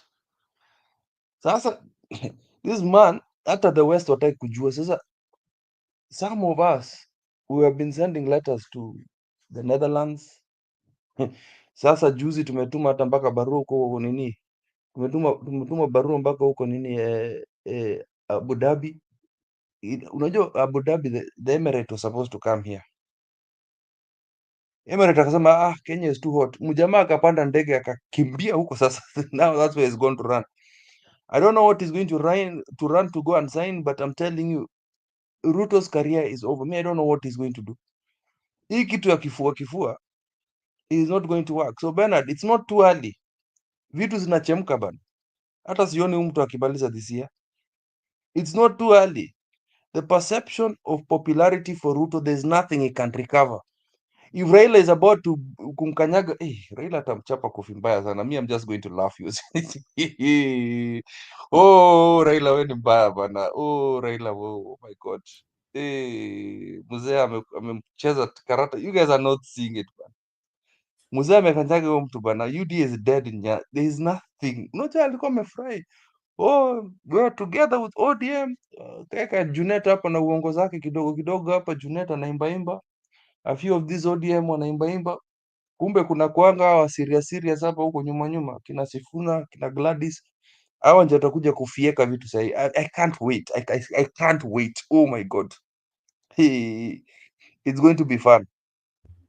Okay, sawa. Yes, Kip. Kip, tulikuambia ODM is a complicated animal. Tukupatia mkono hivi, kuna mikono ingine 7 tumeficha mahali na inaendelea kufanya kazi. Mkafikiria imemalizwa, imemezwa, imeisha, it has remained a shell. Kuna ODM ya kutembea na Ruto akimpigia makofi, lakini kuna ODM ile iko kwa ofisi inafanya kazi, na kazi ni kupanga chama ready for elections. So hii ingine ya Gladys na nani, hiyo sio ODM. Hii hata kina Ladu hawa, hiyo sio ODM. Watu walienda kuchukua 58 million ya kujenga madarasa kutoka State House. That's why I'm saying it is too early in the day to claim conclusion on the pattern of voting, because we don't know the real candidates. The only person we are considering here is Ruto. We cannot even say Matiang'i because he just expressed interest. So is Omtata. And then, of course, our watermelon, Kalonzo, you never know where he is. He's still waiting for the blessing of Gachagua and all that. Can Gachagua determine the election outcome? I don't know. I can't guarantee that, because the stability of Gachagua is such that if you bet on Gachagua, it's not about Gachagua, Bernard. It's not about Gachagua. The mountain has gone. It doesn't matter. They're just. But gone where? Gone where? It doesn't matter where they go. They're not going to vote for Ruto. Unafikiria? You're not getting it, Bernard. I have no problem. They're not going to vote for Ruto. With or without Gachagua, the mountain is gone. With or without, hata atakimbilia kwa Kalonzo, you don't understand. Ngojeni kidogo, ngoja kidogo. Let me say, Guru, you are coming in. Just hold on. I'm saying the mountain is gone, yes, but gone with who? Secondly, the history of the mountain voting without them having a candidate is known. Okay, there will be very low voter turnout. They only come out mutu kwa mutu, mundu kwa mundu, when they have to stop somebody from becoming president. If there is no threat of stopping somebody from becoming president, the mountain will not come out to vote in mass. And that is probably why Ruto is even giving them anaonyesha mgongo, kwa sababu if they manage to give him 40 plus something, last time. This time it will be 20, so they may not amount to much. And that's why he's going for the Somali vote and this other one. And the Somali vote is not to be undermined now that they have opened the border and everybody is being given ID. And probably they have moved the NSSF to the border to register as many as they can. Don't forget the Oparanya census. The Oparanya census of, was it 2017, 2010? That produced a figure that was abnormal until they did not name the result for the Somali community is yet to come out. Because from nowhere, they became almost the leading community. And the worst thing was that there were more men than women on those census. So hivyo kitu hapa hapana cheza tu, lazima tuangalie kwa makini. Bwana Guru, ulikuwa unasemaje? Nasema Kipfiri amesema ni kweli, na there are two things about this. Number one, there is no other time other than the time 2007 that the mountain has ever been so solid. And they have a motivation. What Kip is saying, there is a threat. This time you have 100% turnout. That one I can tell you. You can take to the bank. We talk with the people. We live there. They will vote every person, even the one in the hospital, because and by the way, the capital holders, those people with money, if you don't know why, part of the reason why the turnout is high, they give their vehicles, they use their resources, they get everybody to the ballot, even the one at the far end. So it doesn't just come easy. And because they are also having a problem, they will be going to save themselves. So this is going to be a big battle. And you can see the panic is all around. Now they can only threaten how they are going to steal elections. But it is good when there's a saying that the old Jomo used to tell his friends that when you want to slaughter a cow, you don't show it the rope that you tether with. So I think they are talking too early, and the people are also not. They are not also foolish. They have ways to counter some of those things. So they would rather secretly plot what they want, because that's the best way they can. Otherwise, even the 1 point something vote that Baba was given in the mountain is now solid together with the other one that went the other way. So you can also imagine. And then if the marriage that is there and which is being crafted, I think it is in almost the final stages, creates a block that is going to be quite an influence. I'm not saying it is an outright winner, but you can imagine going to the ballot if you have a candidate from the region, only with 40% of what is required for you to go past 50+1. You need to just craft, get Natembea, talk with him, bring some bait, talk with some Masai here, you get some, and that's all. And coast, you talk with some, and it's over. Unfortunately, that's how we do our politics in Kenya. So, Managuru, thank you for that. And we'll continue to look into that extensively so that Bernard, we have a proper understanding. Bernard, unakumbuka Rainbow Alliance? Yes. Rainbow Alliance kutoa Moi. What did they do? Tulijaza ma candidates wengi sana. Mpaka Moi alikuwa overwhelmed. Ikafika point tukuje pamoja tutoe hii mtu. And that is what is going to happen. Ruto is going to be attacked so many places. Hiyo 50+1 haezi pata. It's a fact.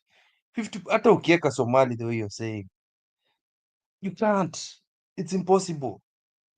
because we will question how watu walitoka wapi kutoka 2020. Kenyans are not stupid. Utaulizwa hizo maswali, hao walitoka wapi? You cannot fool me once.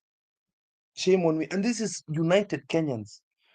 Na tena huku kwetu, by the way, kwani unafikiria watu wa Kericho, watu wa Bomet, alafu hata kwa kina nani Mama Selina huko, unafikiria Ketera atachafua huko? Ketera atakuja kuchafua. And Uasin Gishu is metropolitan, my friend. Eldoret, the number of Kikuyus, Kisis, and Luyas that are there. We hata zako. Ruto is in trouble. Ruto atafagiliwa bana. That is why he's panicking. Hakuna sugar daddy. Hakuna sugar daddy? Where is the sugar daddy? Nani ameenda? Trump is going to be thinking about America first. Hii mambo ya kusaidia hii poor countries, hakuna kitu kama hii. Unaona anakimbia Netherlands, ameambia kwara. Anaenda kwa Abu Dhabi, anaambia wewe kuja basi, wewe you are desperate, come see me. Ruto ni kusha. And the more he fights the youth, the worse it becomes. That is the mtu ajua hii kujua. Unajua, it's not the first time mtandao imegonga president wa Kenya. Uhuru used to be hit hard. What did Uhuru do? He deleted his Twitter account, alidelete Facebook yake, akaenda akakaa kimya, akanyamaza. Lakini mjinga anataka kupendwa na kila mtu, anataka kupendwa. He wants to be loved, but every time he makes it worse. He makes it worse. He makes it worse. Bernard, there is no option. There is no option. When Raila spoke, nikasema kwisha. There is no option. Raila nakuja I can't wait for that betrayal. Oh, it will be so sweet. Okay, thank you. Let's make progress. Let's make progress. Thank you everyone for your participation. Time is running and we really need to dive into this deeply. But my concern about rigging the elections and having a minority president has been the order of the day. We need to find a lasting solution to it. Kipa anasema tutauliza kwamba hii namba zimetoka wapi. Shida yangu ni hapo. Kwa sababu hiyo time ya kuuliza maswali inakuanga mtu ashatangazwa. And to me it's too bad. Sitaki hiyo maswali. Nataka mtu amalizie uko kitambo. Si ati ametangazwa tunafuatilia kushika. Nataka hayo maswali yawe yakiulizwa wakati everything is concluded. But that Ruto has run away with it is on its way to hot air. It's where you're asking questions, where did this vote come from? Oh my God. I have suffered that too many times. I don't want it to get there ever again. Hot air cannot support Ruto, first of all. Hot air amechapwa vizuri for the last 2 years, but hot air haezi tubutu hiyo kitu. I took an oath. Number two, hiyo party yenu hiyo ODM imekwamilia ABC. Imekataa until wapate ule mtu wa kuchapa sahihi. Once you pick the right person, you are sorted. Nyinyi mmeshikilia. No, my trouble is trusting people who have betrayed us before. Do you know the reason we trusted Chebukati in 2022? Is because we took him to court in 2017 and won. So we were too sure he will not meddle with elections because he has been beaten once. What did he do? He was given a piece of paper, an exercise book paper, written on results. He went and announced again. Don't trust hot air. Vitu sisiende kwa hot air. Yule anapeleka hot air akuwe Ruto. Ameshindwa ndio amepeleka kwa hot air. Hiyo ni sawa. Lakini ati Ruto ndio ameshinda, tunapeleka yeye hot air. Hiyo hapana. Mkenya mkora. Vipi baba? Kidogo tu nakuja kwako.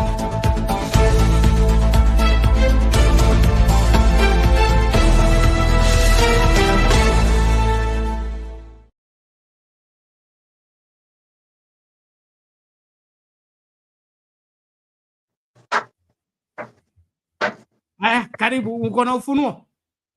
Nimekutumia kwa WhatsApp, sijui kama if you can show on your WhatsApp. Nimekutumia the demographics that you were asking for, the numbers. Okay. Unajua sisi hatuchelewagu rondi.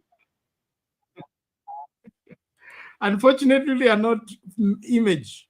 They can't be displayed. You should convert it to image. Okay, sawa basi then. But me I can show, because anyway, it's fine. But then you can see the numbers right there. Unajua tuchelewagi, ukiuliza tunakupatia. Kama Museveni aliuliza akasema yeye akaenda kachokoza watu ati wa Kenya hawezi muweka kwa sanduku akaekwa. Atuchelewagi, hizi namba tuko nazo bwana. But no, I'm actually liking what keep. Museveni amechoka. Atuchelewagu, hizi vitu tuko nazo, si ndio mlitufunza na mkatuambia tuingie kwa kompyuta tufinye kaptengele. So na tutapata dola. Sasa shida iko wapi? Tunatafuta hiki kitu yote. No, but going on a serious note, I am liking what Kip is saying, and also I'm also connecting it with what Guru and Mama Selina is talking about. Bernard, in this channel, we've been here long. I am telling you, and I'm agreeing with Kip, there is no number that Ruto can get from anywhere. Hakuna, please, imeenda. Hata kaka Kalonzo Ketu, I've been asking him, can you take a one-term president if anyone? Because mtu wote atarun against Ruto atashinda. Hata huyu Kip, hata Mama Selina akarun against Ruto, they will win from nowhere.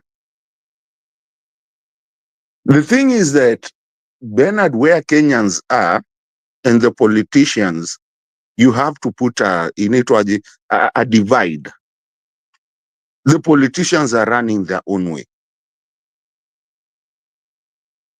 And the Kenyans are running their own way. You remember Uhuru said, hii ni relay. Wacha ile siku alikuwa akicheza na Ruto akimwambia, wacha kukimbia nyuma, ngoja nikuletee baton as a relay. Remember, I think that was at Bomas or something. Akasema wewe unakimbia nyuma, unakujia baton, mimi na mimi nakuletea baton for the relay. But then again, now there's kumekuja another serial, I mean, not nonsensical in a say, but in a funny way. There's another demographic that imekuja hapa, which is called Kenyans, which does not care about the politicians. They don't care. And by the way, Ruto might have been the best president in our country, by the way, Mr. Bernard and all the panelists. Yeah, thank you. There you go. Umeipata. Thank you. Yes, the numbers, enda mlikuwa mnataka ya nini, ya nini. You guys wanted the Kikuyu and what were you guys talking about? The Kalenjin. Well, I don't like saying Kalenjin. I'm talking about Rift Valley. Maybe if you scroll down, you will see the numbers exactly where they are. So we going back to my case, Kenyans right now do not care about any. Kwanza Ruto is done, dusted, ametupwa. Yani imeenda kamenuka na kamenda. That's why people used to say kufa makanga kufa dereva Bernard. And I keep on saying this. This was not a joke. People who are saying we are done with this nonsense. And I accept what Kip is saying. Being a Kalenjin, kwanza, I like that amefunua, ameisema. Now, the other person that is done ni huyo mwingine sitaki kuisema, nisigongwe.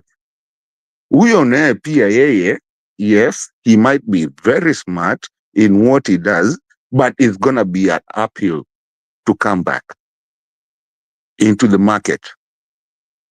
Bernard, it doesn't tell you right, or I mean, there's no way you can say it black and white to a point that your own people are voting against you. Two of them. One is being voted against, is whatever, you are Africa, whatever. The other one is being voted that we ran short of one number. Huyu mwingine anavotiwa the most corrupt person. What does the social fabric tell you at that point? It tells you the political social fabric is gone.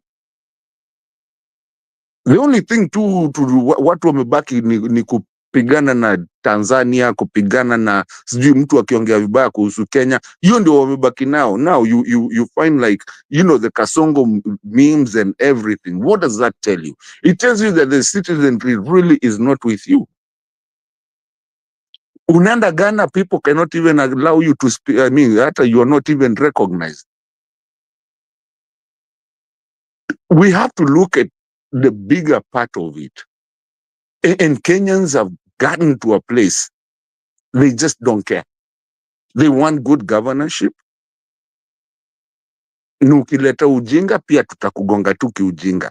So that tells you, even in the international community, why even most of the Kenyans in the US voted for someone like Trump. Because we wanted him to deal with that nonsense. Not that we want, and even ukenda UK, kipa kuko atakwambia, even Kenyans out there, they're just doing to punish. When you look at someone like the geopolitical system of a citizenry, it first starts with the common mwananchi. It starts with Bernard. It goes to Guru, just the common person. You cannot keep on forcing yourself to people. When you hear people saying that we will manufacture what? At 24? Manufacture what? On who? Where? How? With this generation, inaweka Kasongo? Oh. Na saizi nasikia tena imegeuka imekuwa Kaongo. It's metamorphosis to Kaongo. So watu wametoa S. So this is not happening. The only way they can manufacture is by not allowing IEBC, which people are fighting, and it's in court now, not allowing the young generation, and not just the young generation, even us millennials, not allowing us to get for me, I have my voter's card, not to be able to be registered as a voter. But again, even that will have a huge problem. The same problem that Kaongo is now having, because he knows he never won. I'll send you the table. He never won. So you cannot sit with the citizenry when unajua ushadanganya. Ni kama mimi nikuja hapa ni wadanganye. Sijui mimi ni mweupe. Siwezi Bernard, hiyo uongo haifanyikagi. And especially in the time that we are living. Wacha ninyamazia hapo for now. Now, okay. Before I finish. One moment. I want us to travel memory lane and then talk.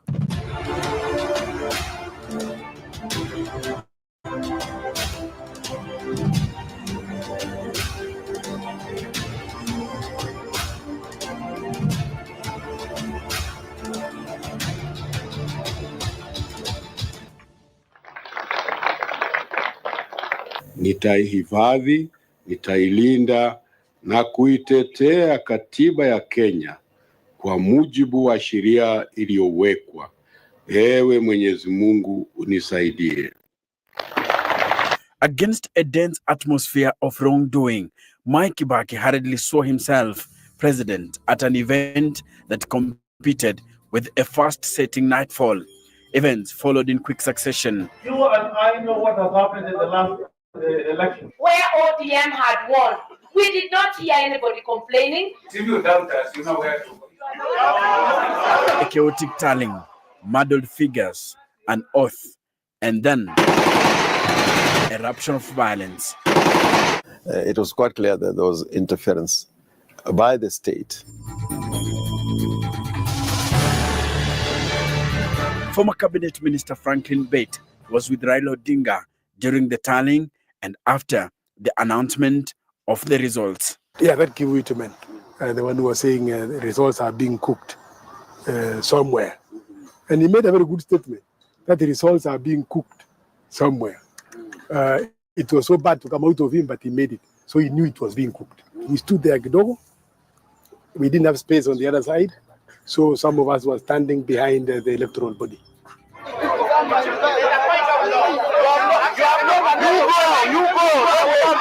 Me, I was next to Kivuitu and another Ambassador Tumwa.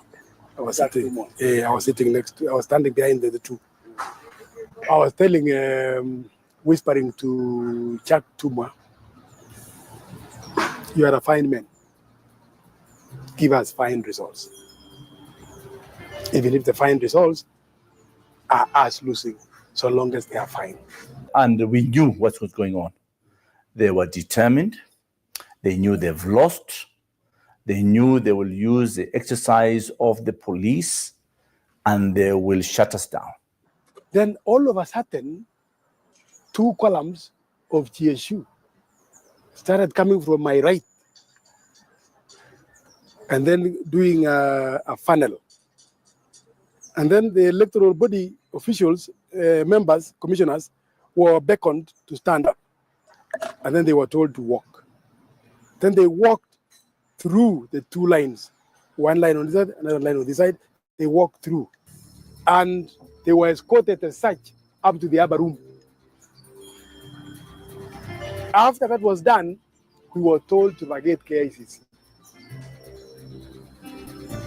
And they were ready to beat us up. So we vacated. We have had so many conspiracies and plans of how to finish our leaders. So in our understanding, we were more concerned and worried about our presidential candidate.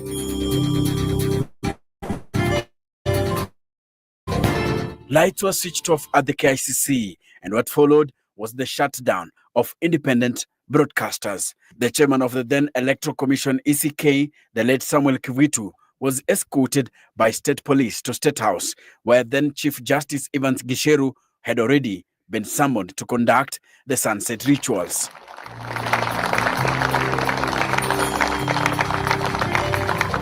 Only KBC was left to go up. The entire press corps was violently pushed out because they tried to resist. But ourselves, we didn't resist. We just walk away to go and wait for the results at the Pentagon House. But they were flashed out by force. I even remember some of them were injured and some of their equipment was spoiled. The antagonistic situation that could not be managed by government of the day at that time will tell you that Raila somehow had good numbers. If he didn't win, as people could want to claim, but he had good numbers that can convince someone that Raila won. Look at the number of MPs we got. Look at the number of regions that supported Raila Odinga. Almost the entire country. At that time, Kenyans eagerly waited for Kivuitu's voice. We didn't take long. At Pentagon House, watching those screens we had fixed up there. The announcement came. Kivuitu announcing the winner is Mwai Kibaki. The entire Pentagon House was into mourning. They simply broke down. Some of them even collapsed. I mean, I remember I had to be involved in first aid on some of them because that was the last thing to expect. That was the last thing to expect because that election was won by the orange team. How was Raila then? I think when the results were announced. He simply stood up, walked into his car, went away. The one who, I mean, a large number, I don't want to mention the guys who broke, but they broke down. Yeah. William Ruto, again, also walked away. Henry Koske walked away. So I was left, if I may say now on my part, I was left with Ruth Odinga to kind of pacify people, comfort people. We took time. Some of them were crying profusely. We took time to ask them, there is a future, there is hope. So the moment you are not respecting that procedure and the tenets of democracy, where you have time to swear in the president, where you have also time to do all those state decorations until the time the president is sworn in, of course it casts doubt. And of course the speculation has remained up to today, even in Raila supporters, that Raila won in 2007. But of course, you know, the ultimate decision lied with the IEBC at that time. We thought Kivuitu was in charge as chairman, only to realize that later that I think the pressure was too much. And maybe one would understand dealing with an incumbent is not easy. He has the instruments of power. He can intimidate, blackmail, and frustrate you into submission. And probably Kivuitu cracked at one point. He was not strong enough to hold his ground. The events that literally set the country on fire. The 2007 election had preceded polarized campaigns.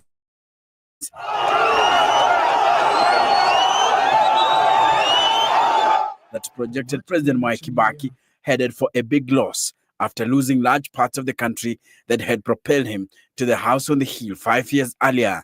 Then provinces that did not support his bid for a second term felt cheated by the results and erupted in violence.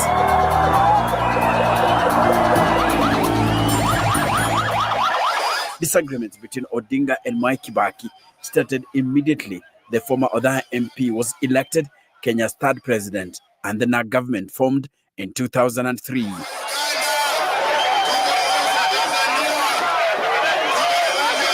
The Raila Odinga team felt cheated in the power-sharing arrangement after helping Kibaki trounce Moi's choice for the presidency.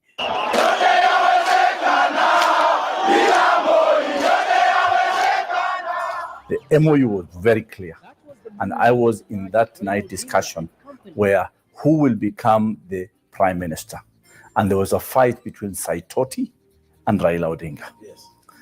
And it was so bad until Raila Odinga gave up and said, it's not about being a prime minister, it's about getting Moi out.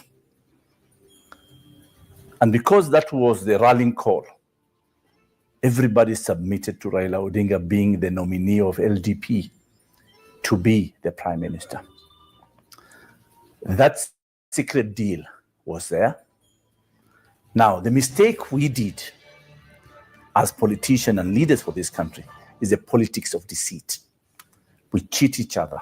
Power got into the heads of some people, and they started behaving funny, you know, excluding others in decision making, not meeting the agreements that we had agreed on. Backstabbing. These are the things that is haunting the country. And that's why after Kibaki was sworn in, the gates were closed. And the gates were closed by one person called Matere Kereri, the controller of State House. These are the new operators. Nitatenda kazi zangu za urais wa Jamhuri ya Kenya. Upon assuming the presidency in 2003, Kibaki's wing transformed and departed from the pre-election pact. Instead of the coalition figureheads, the new government acquired new power bearers, a squad drawn entirely from the Mount Kenya region. It included Kiraitu Murungi, Christopher Murungaru, Matere Kereri, David Mwiraria, and Francis Mdaura. They disowned the promise after we delivered them. It's like you put a ladder for a monkey to go and climb and get the bananas. The minute he gets the bananas, he throws the ladder down. Yeah. So that was actually the downfall of the NAC government. That is where now the crisis started. So Raila had to swallow it because he had no choice. We tolerated it. It was infighting within government. The opposition of KANU was not felt because there was opposition within. That was what killed NAC. Otherwise, NAC was a wonderful dream that would have taken this country very far. I wish NAC did not die.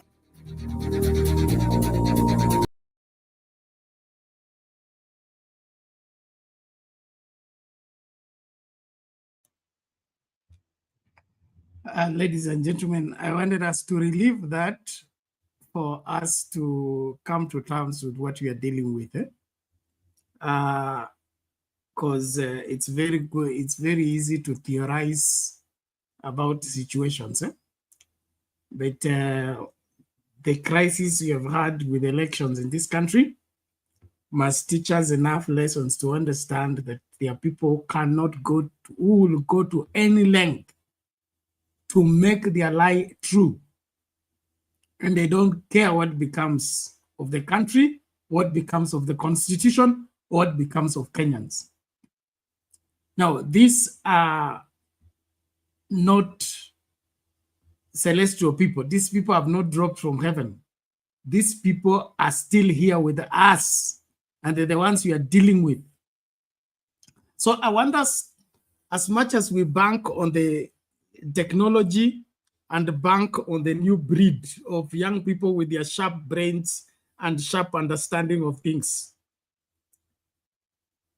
do we have what it takes to wrestle power from power-hungry people like what you see in this video? Mkenya mkora, dakika yako moja, alafu tumsikilize nani.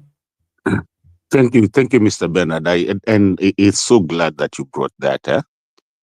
People learn from you. Makosa yenye ulifanya jana, unakaa chini unajifikiria.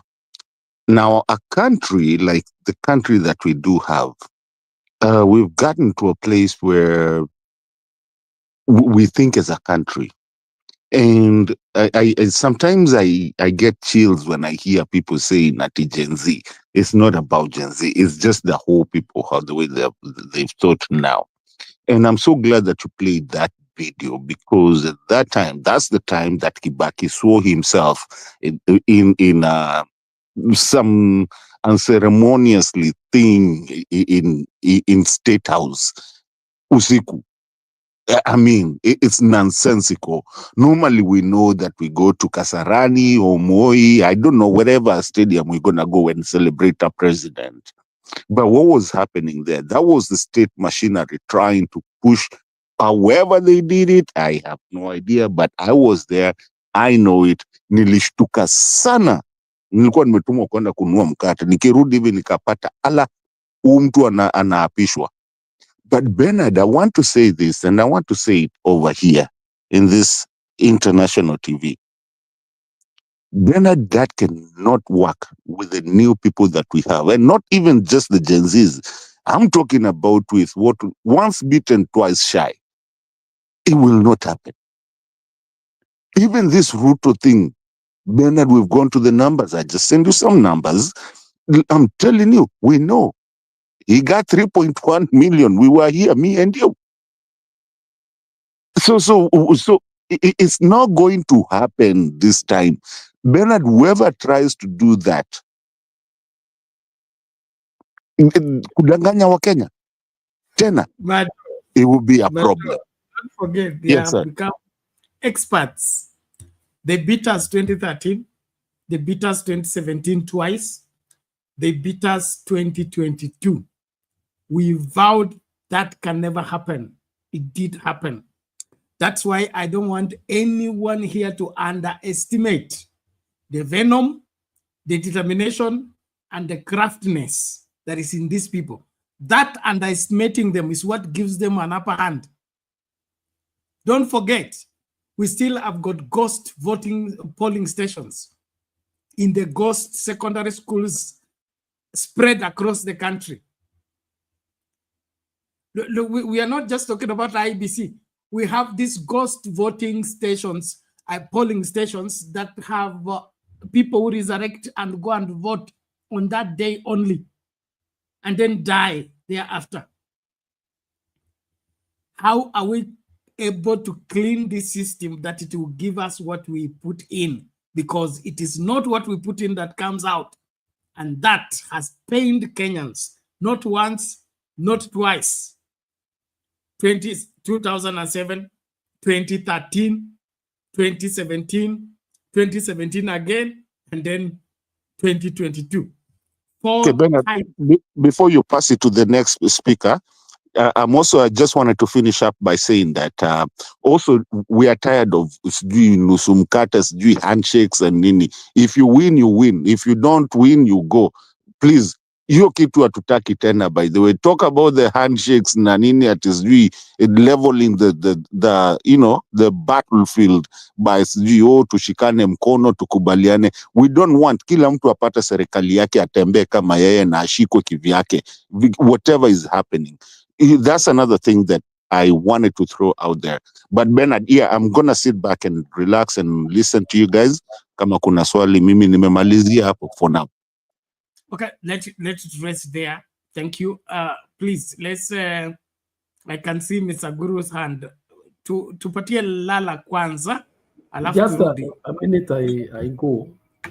I just want to make an interjection. Okay, yes. Let me say this. Of course, the determination to steal elections are always there. You are aware that there is already an attempt to bring a bill in Parliament that will ban live streaming of the results. Obviously, you can imagine what the implications of that is. Then you are aware that there is yet another one that says that it's not mandatory for the outgoing president to go and give the symbols of power in public. He can just walk away and leave the CJ to do that. That shows you people who are already preparing to take off from this country even before the results are over. Because if you are confident, you wouldn't make you wouldn't attempt to make such kind of things. But also, we as Kenyans must be confident enough that let's not allow people to run rings around us and create myths that are not there. Numbers are never manufactured anywhere. And truth of the matter is this: Ruto 2022, he heavily relied on the Kema vote and his community. The others just filled in pockets here and there. And that's a fact.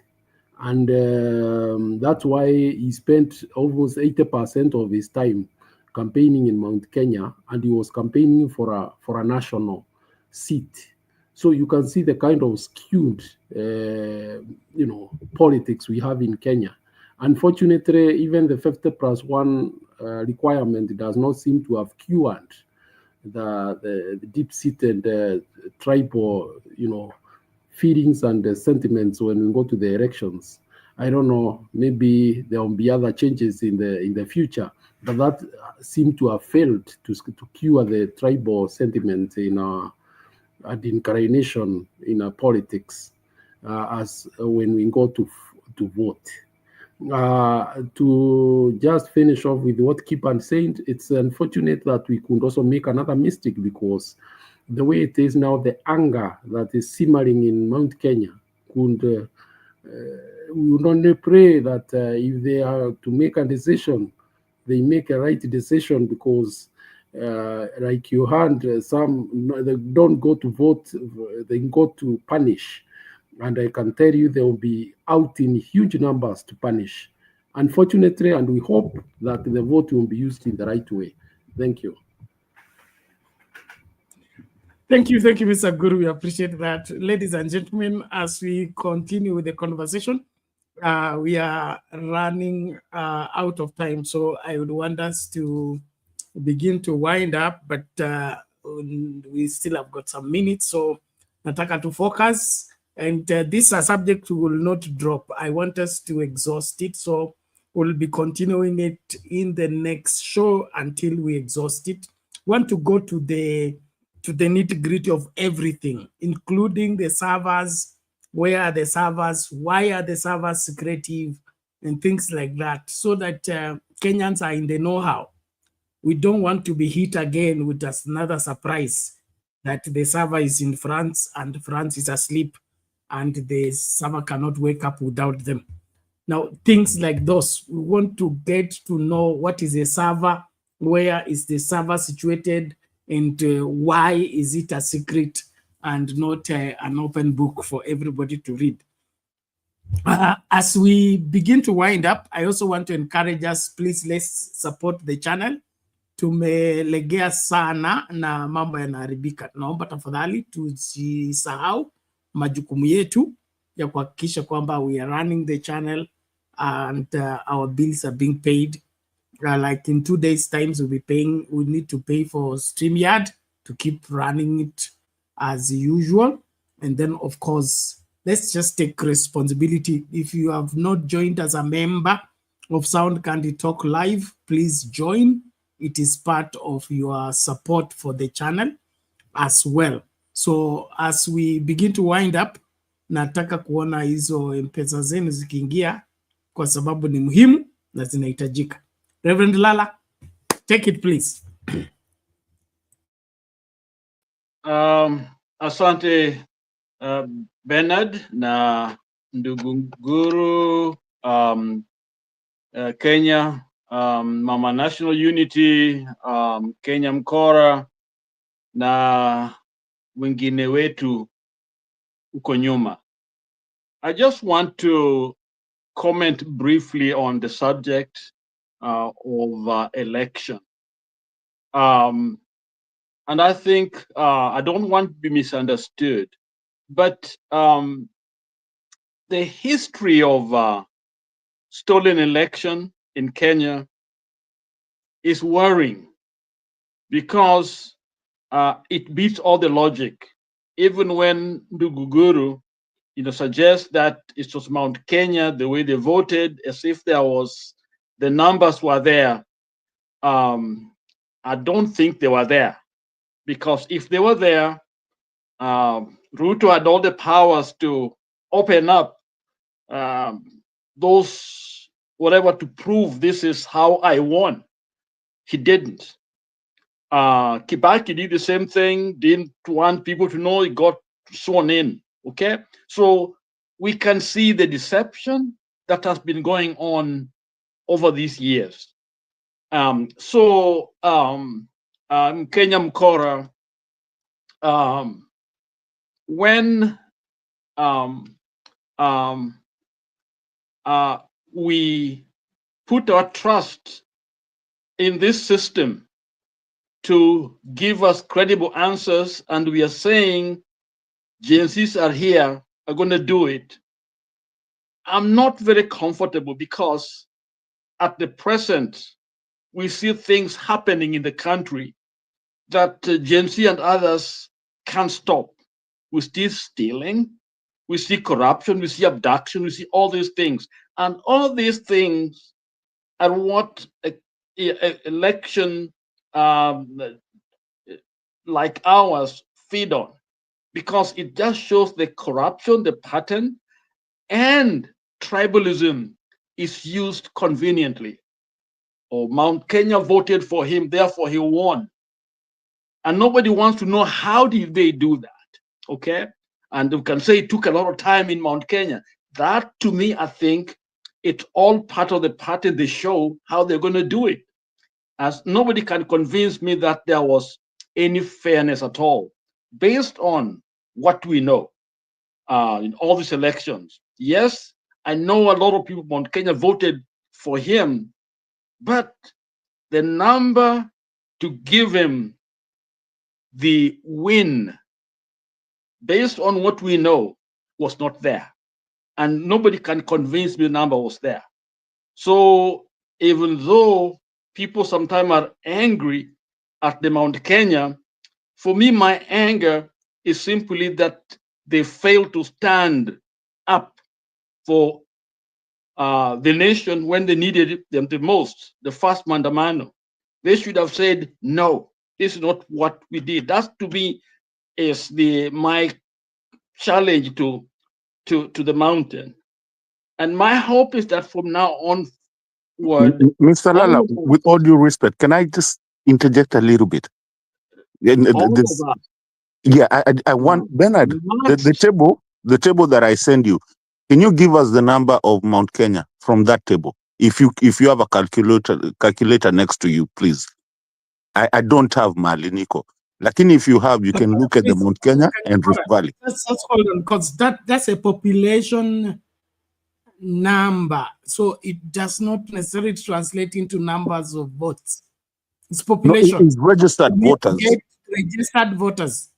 Yes. Okay, we'll get into that. Let Lala finish. To me, check again.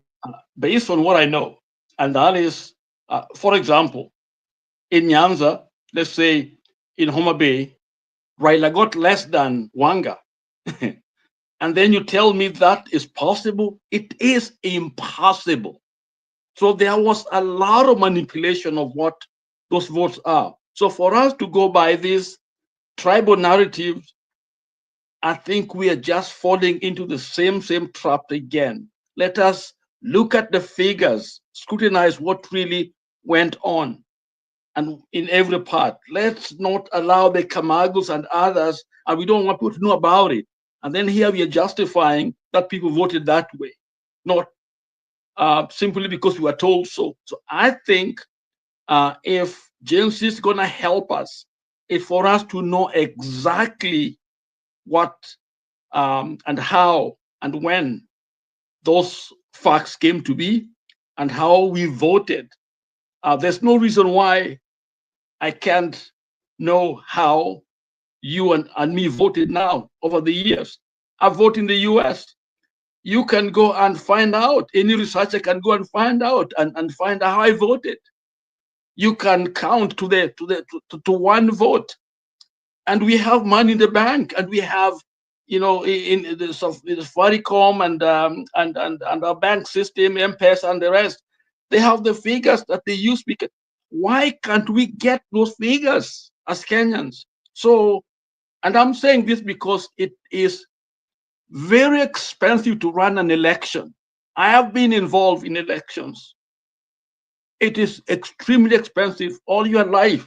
And if all they do is to steal your vote years after years after years, it is insane, it is sad, it is criminal, it is bad.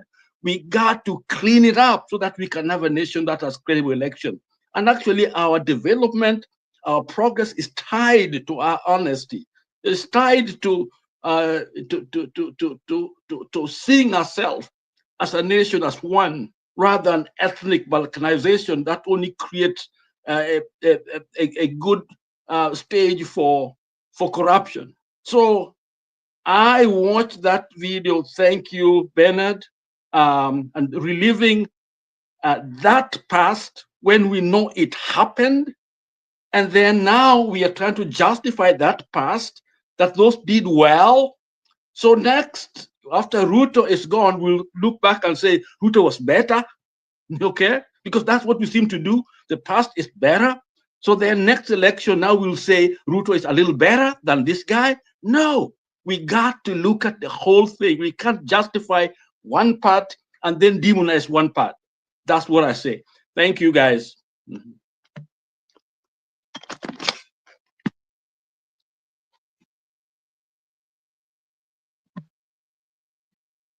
Thank you, Bernard.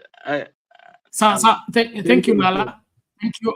Just one moment for Mkenya Mkora. Your question was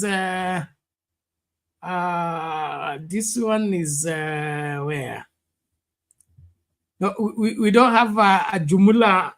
Hakuna nini, kuna pa constituency, constituency name, and all that. So this cannot give us unless we do mathematics, which is very widespread. Sioni kisaidia, but let's just quickly. I wish ningekuwa mahali ni kuchapia hiyo computation because I was wanting to look at the central vote versus the Nyandarua. Let me see.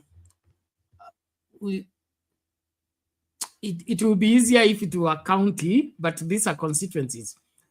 We have Nyandarua 100,000, 109,200, and these are what? You know what? It's okay, Bernard. We'll do it another time. Okay, number of voters. Let's revisit this in the next show, since we are still looking at the elections and how we vote. And then, of course, I support Guru Reverend Lala's outlook, because what politicians push us into appreciating is that understanding and accepting that if you get a particular community to vote for you, you have won. So we don't now begin to ask how many are these votes, how are they voted, and how do they translate into practical votes. So we only assume that if you get the mountain, you have gotten the presidents.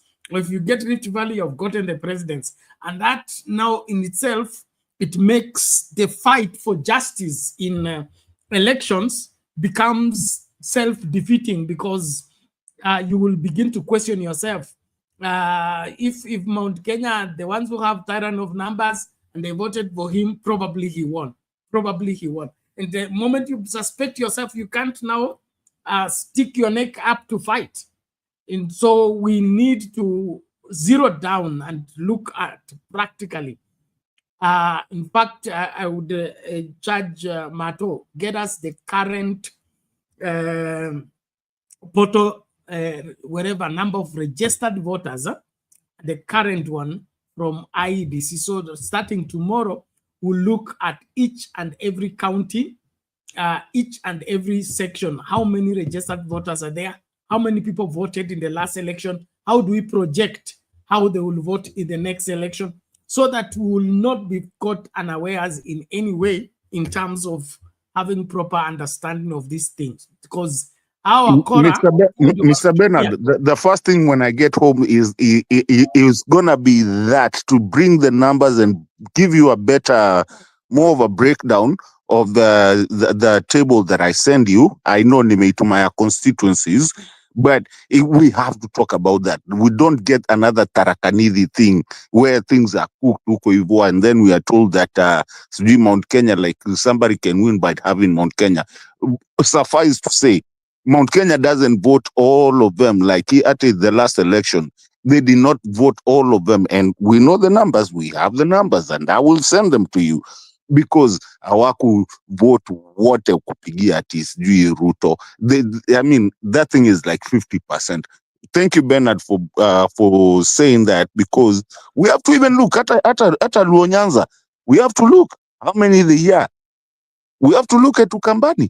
We have to look everywhere and know how many registered voters are. Go back to the numbers. Exactly. So let's get the exact figure. Asil to TV anasema, don't ask what is not there. They are there. Let's even use for the one for let's get the register for last election. The entire register for the last election, and we'll be able to tabulate, to tell who is voting where, so that this cheating thing can be arrested once and for all. We cannot continue like this. If you can steal the presidents, there is nothing you cannot steal. And that is it. And the moment you are a successful thief of the presidents, then how do you arrest the other thieves? That is why they are incapacitated to handle graft. Because you got in the same police you are telling us you are arresting for corruption are the ones you bribed to steal for you. So things must change in this country, and we must begin to force the way forward. And so let's use the register for 2022 if it's available. We know the IBC secretariat is working, but the commissioners are the ones not there. But I think the information is available. The registration should be ongoing. I don't know why it may have stopped. And then also, we will also venture into the registration of persons. We should get that registration of persons, how it's going on. Why is there the disparity in distribution of IDs? If we put our tabs on this, we'll be able to get this administration to do the right thing. But if we fold our hands and say, let the government do what it's doing, we will miss out. So, licha kufight Ruto na kufight Ruto must go. Let's do this practical work to see to it that the registration of persons is going on well, the registration of voters is going on well, and it is widespread. Not one section is being registered and the other section is being denied. Let's find Kwale kuna registration inaendelea, inaitwa nini, Kilifi, and the other parts. Is it going on? If it's only going on in Northeastern and it's not going on in Kisii and the other parts, we should ask why, so that we don't get into these elections blindly again like we did in the last one. Thank you very much. So naomba hivi, muda ndio huu unayoma, ni saa 8 masaa Afrika Mashariki. Leo nafunga mapema, masaa 3 ikifika mimi naondoka. Bado niko kwa madawa ya daktari, lakini naomba tafadhali to support channel, tusilegee. Tumelegea mpaka bills zimeanza ku overflow. Sitaki tukwame. Tukikwama, so unajua tukikwama vile kutakuwa. So narejea kwa mama Selina, maoni yako, alafu neno lako la mwisho tukisonga hivyo tukifungasha.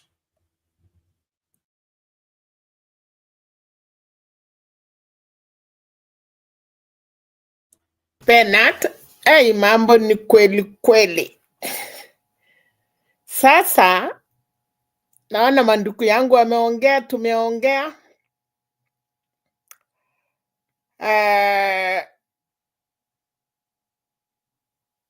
Kura tukipika Kenya kura kama Kenyans, lakini tukipika kura na ukabila na region, Bernard, Kenya yetu iko ngumu. Na umeongea tutafanya nini? Kenye tunaweza fanya, Bernard, ni kura isapiwe uko chini, imalisiwe huko, itangasiwe huko. Hayo tu, Bernard.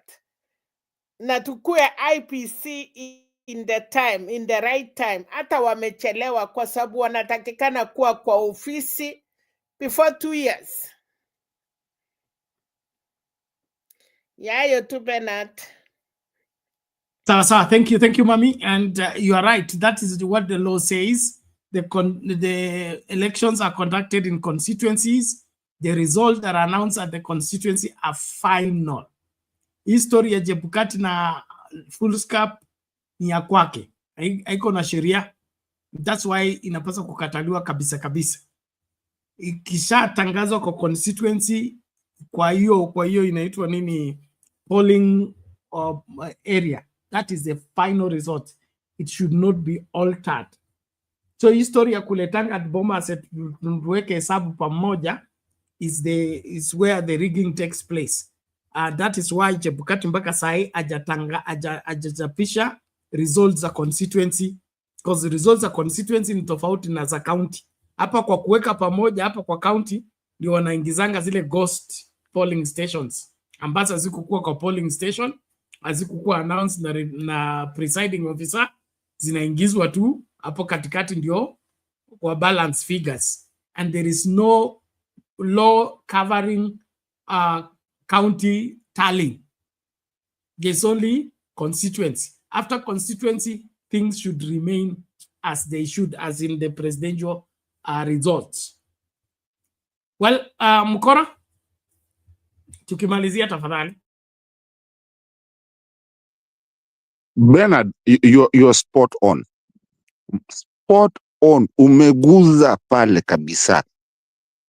This thing, and the reason nashinda nikisema maybe the phones, and you remember for a long time we were here and I was advocating for, we were, not me. I'm not a guru of anything. We were advocating for people to go to the polling stations with their smartphones. because we have the ability of smartphones. And now we also have the ability of the X's and the TikToks and the Facebooks and everything. We have those advantages. Bernard, elections zinafaa kuishia pale kwa constituency. Kwenye ni wapi? Huko ushago, where you are registered. Me, I'm registered Lang'ata. But hata yangu inafaa kuishia pale. We take the pictures, whatever nani ameshindia hapo. Hii kitu ya Bomas inafaa kufungwa, by the way. I'm saying this on a lighter note, but also on a very serious note at the same time. Bomas inafaa kufungwa kabisa. We should never be even going to Bomas ati sijui watu wanaenda kuangalilia pale election kule zimetokea. Ati zimefika ngapi? Kwani hukujua kulipigia election yako, kulipigia kura yako? Kama ulitoka Kerogoya ushapiga kura huko na ukaangalia ukaona imetoka sijui nani ameshinda ngapi. I mean, what is this that we are coming to do in Bomas? What is the essence of being in Bomas? I don't get it. Hama Bernard, kama uko na answer uniambie tunaendanga kufanya nini Bomas? Si tulimalizia kupiga kura na tukaenda kulala. In fact, I'm at a point like maybe turudi kwa ile inaitwaje ile ya kupiga laini fallen. We go and Mulolongo hapana. What I suggest is we should make elections, especially the presidential election, to be per county. Hakuna kupiga kura siku moja. Tunapiga kura tunamaliza county moja. Alafu tunaenda county hiyo nyingine.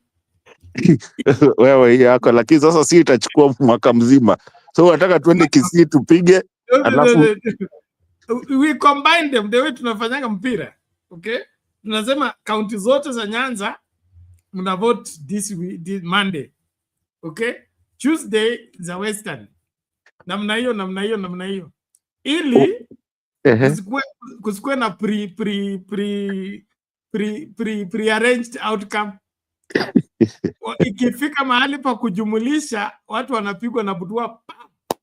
Kumbe Murang'a hukunivotia, kumbe Machakos wote nivotia. So no rigging because each county did not compare with the other county on how they voted.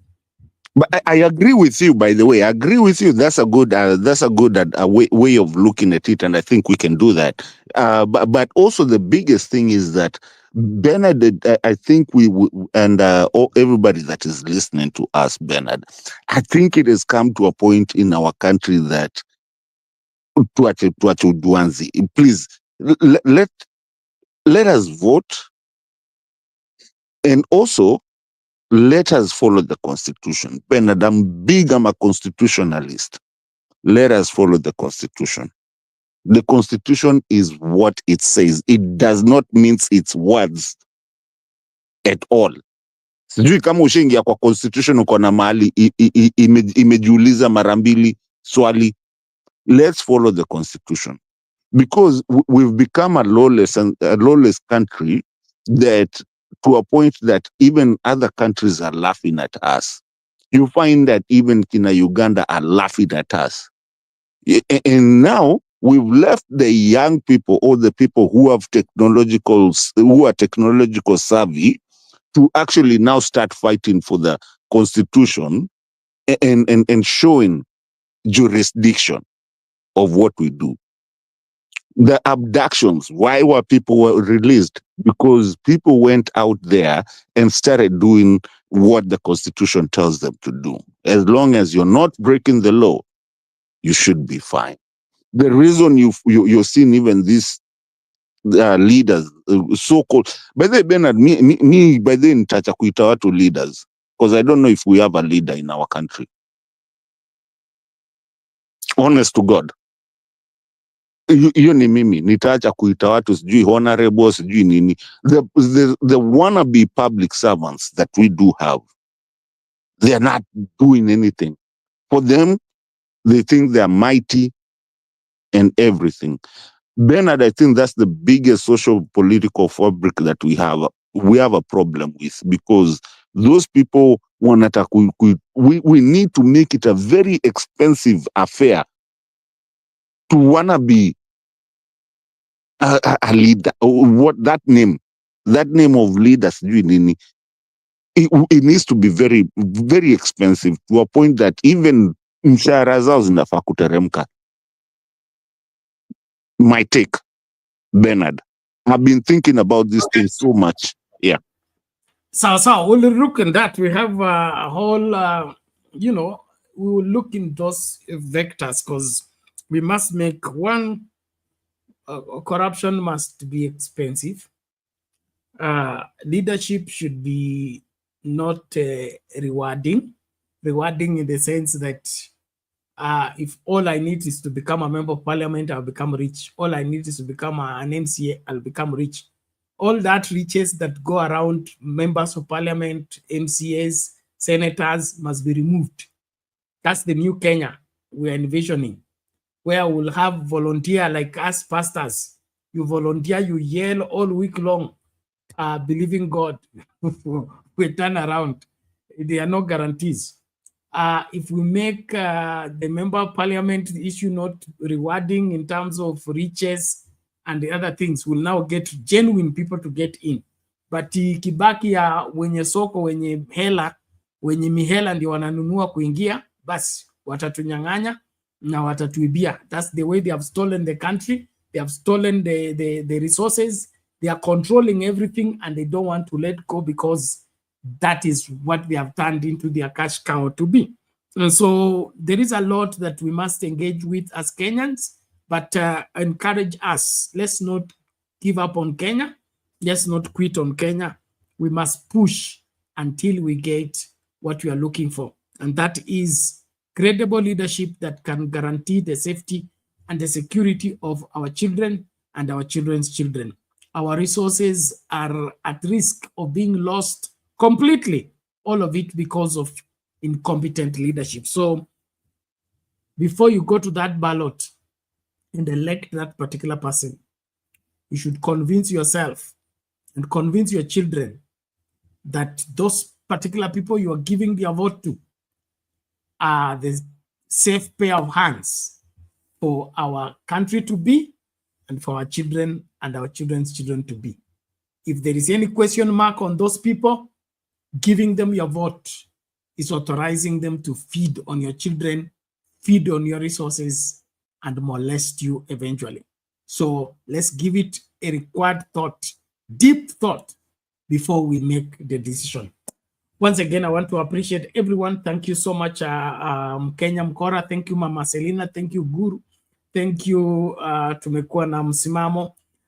Thank you, all of you on the comment section for keeping the show running, and of course, sharing your sense on the matters. Thank you, PS Tuni. Thank you, everyone. Asil2 TV. I can't mention everyone. Thank you so much.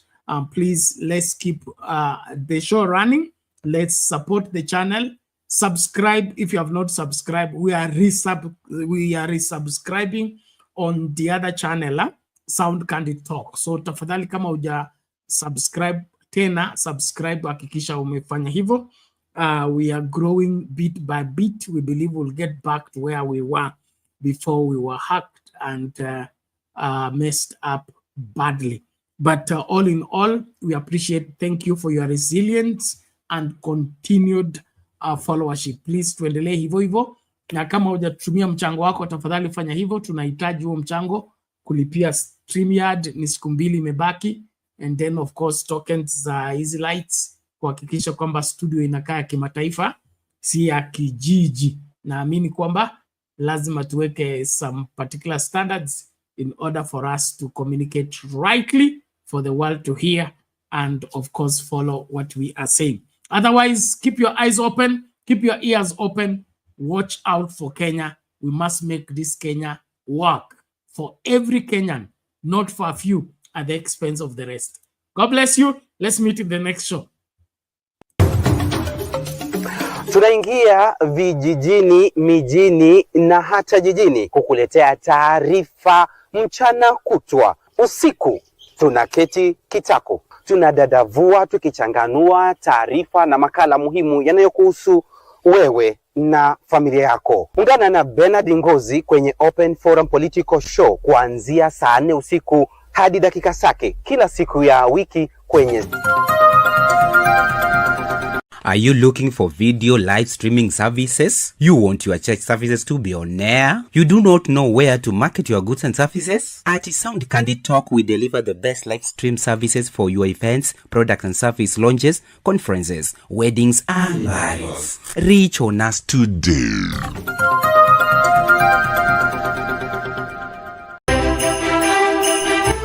Mimi ni Will Kibadi na kutakia Happy New Year.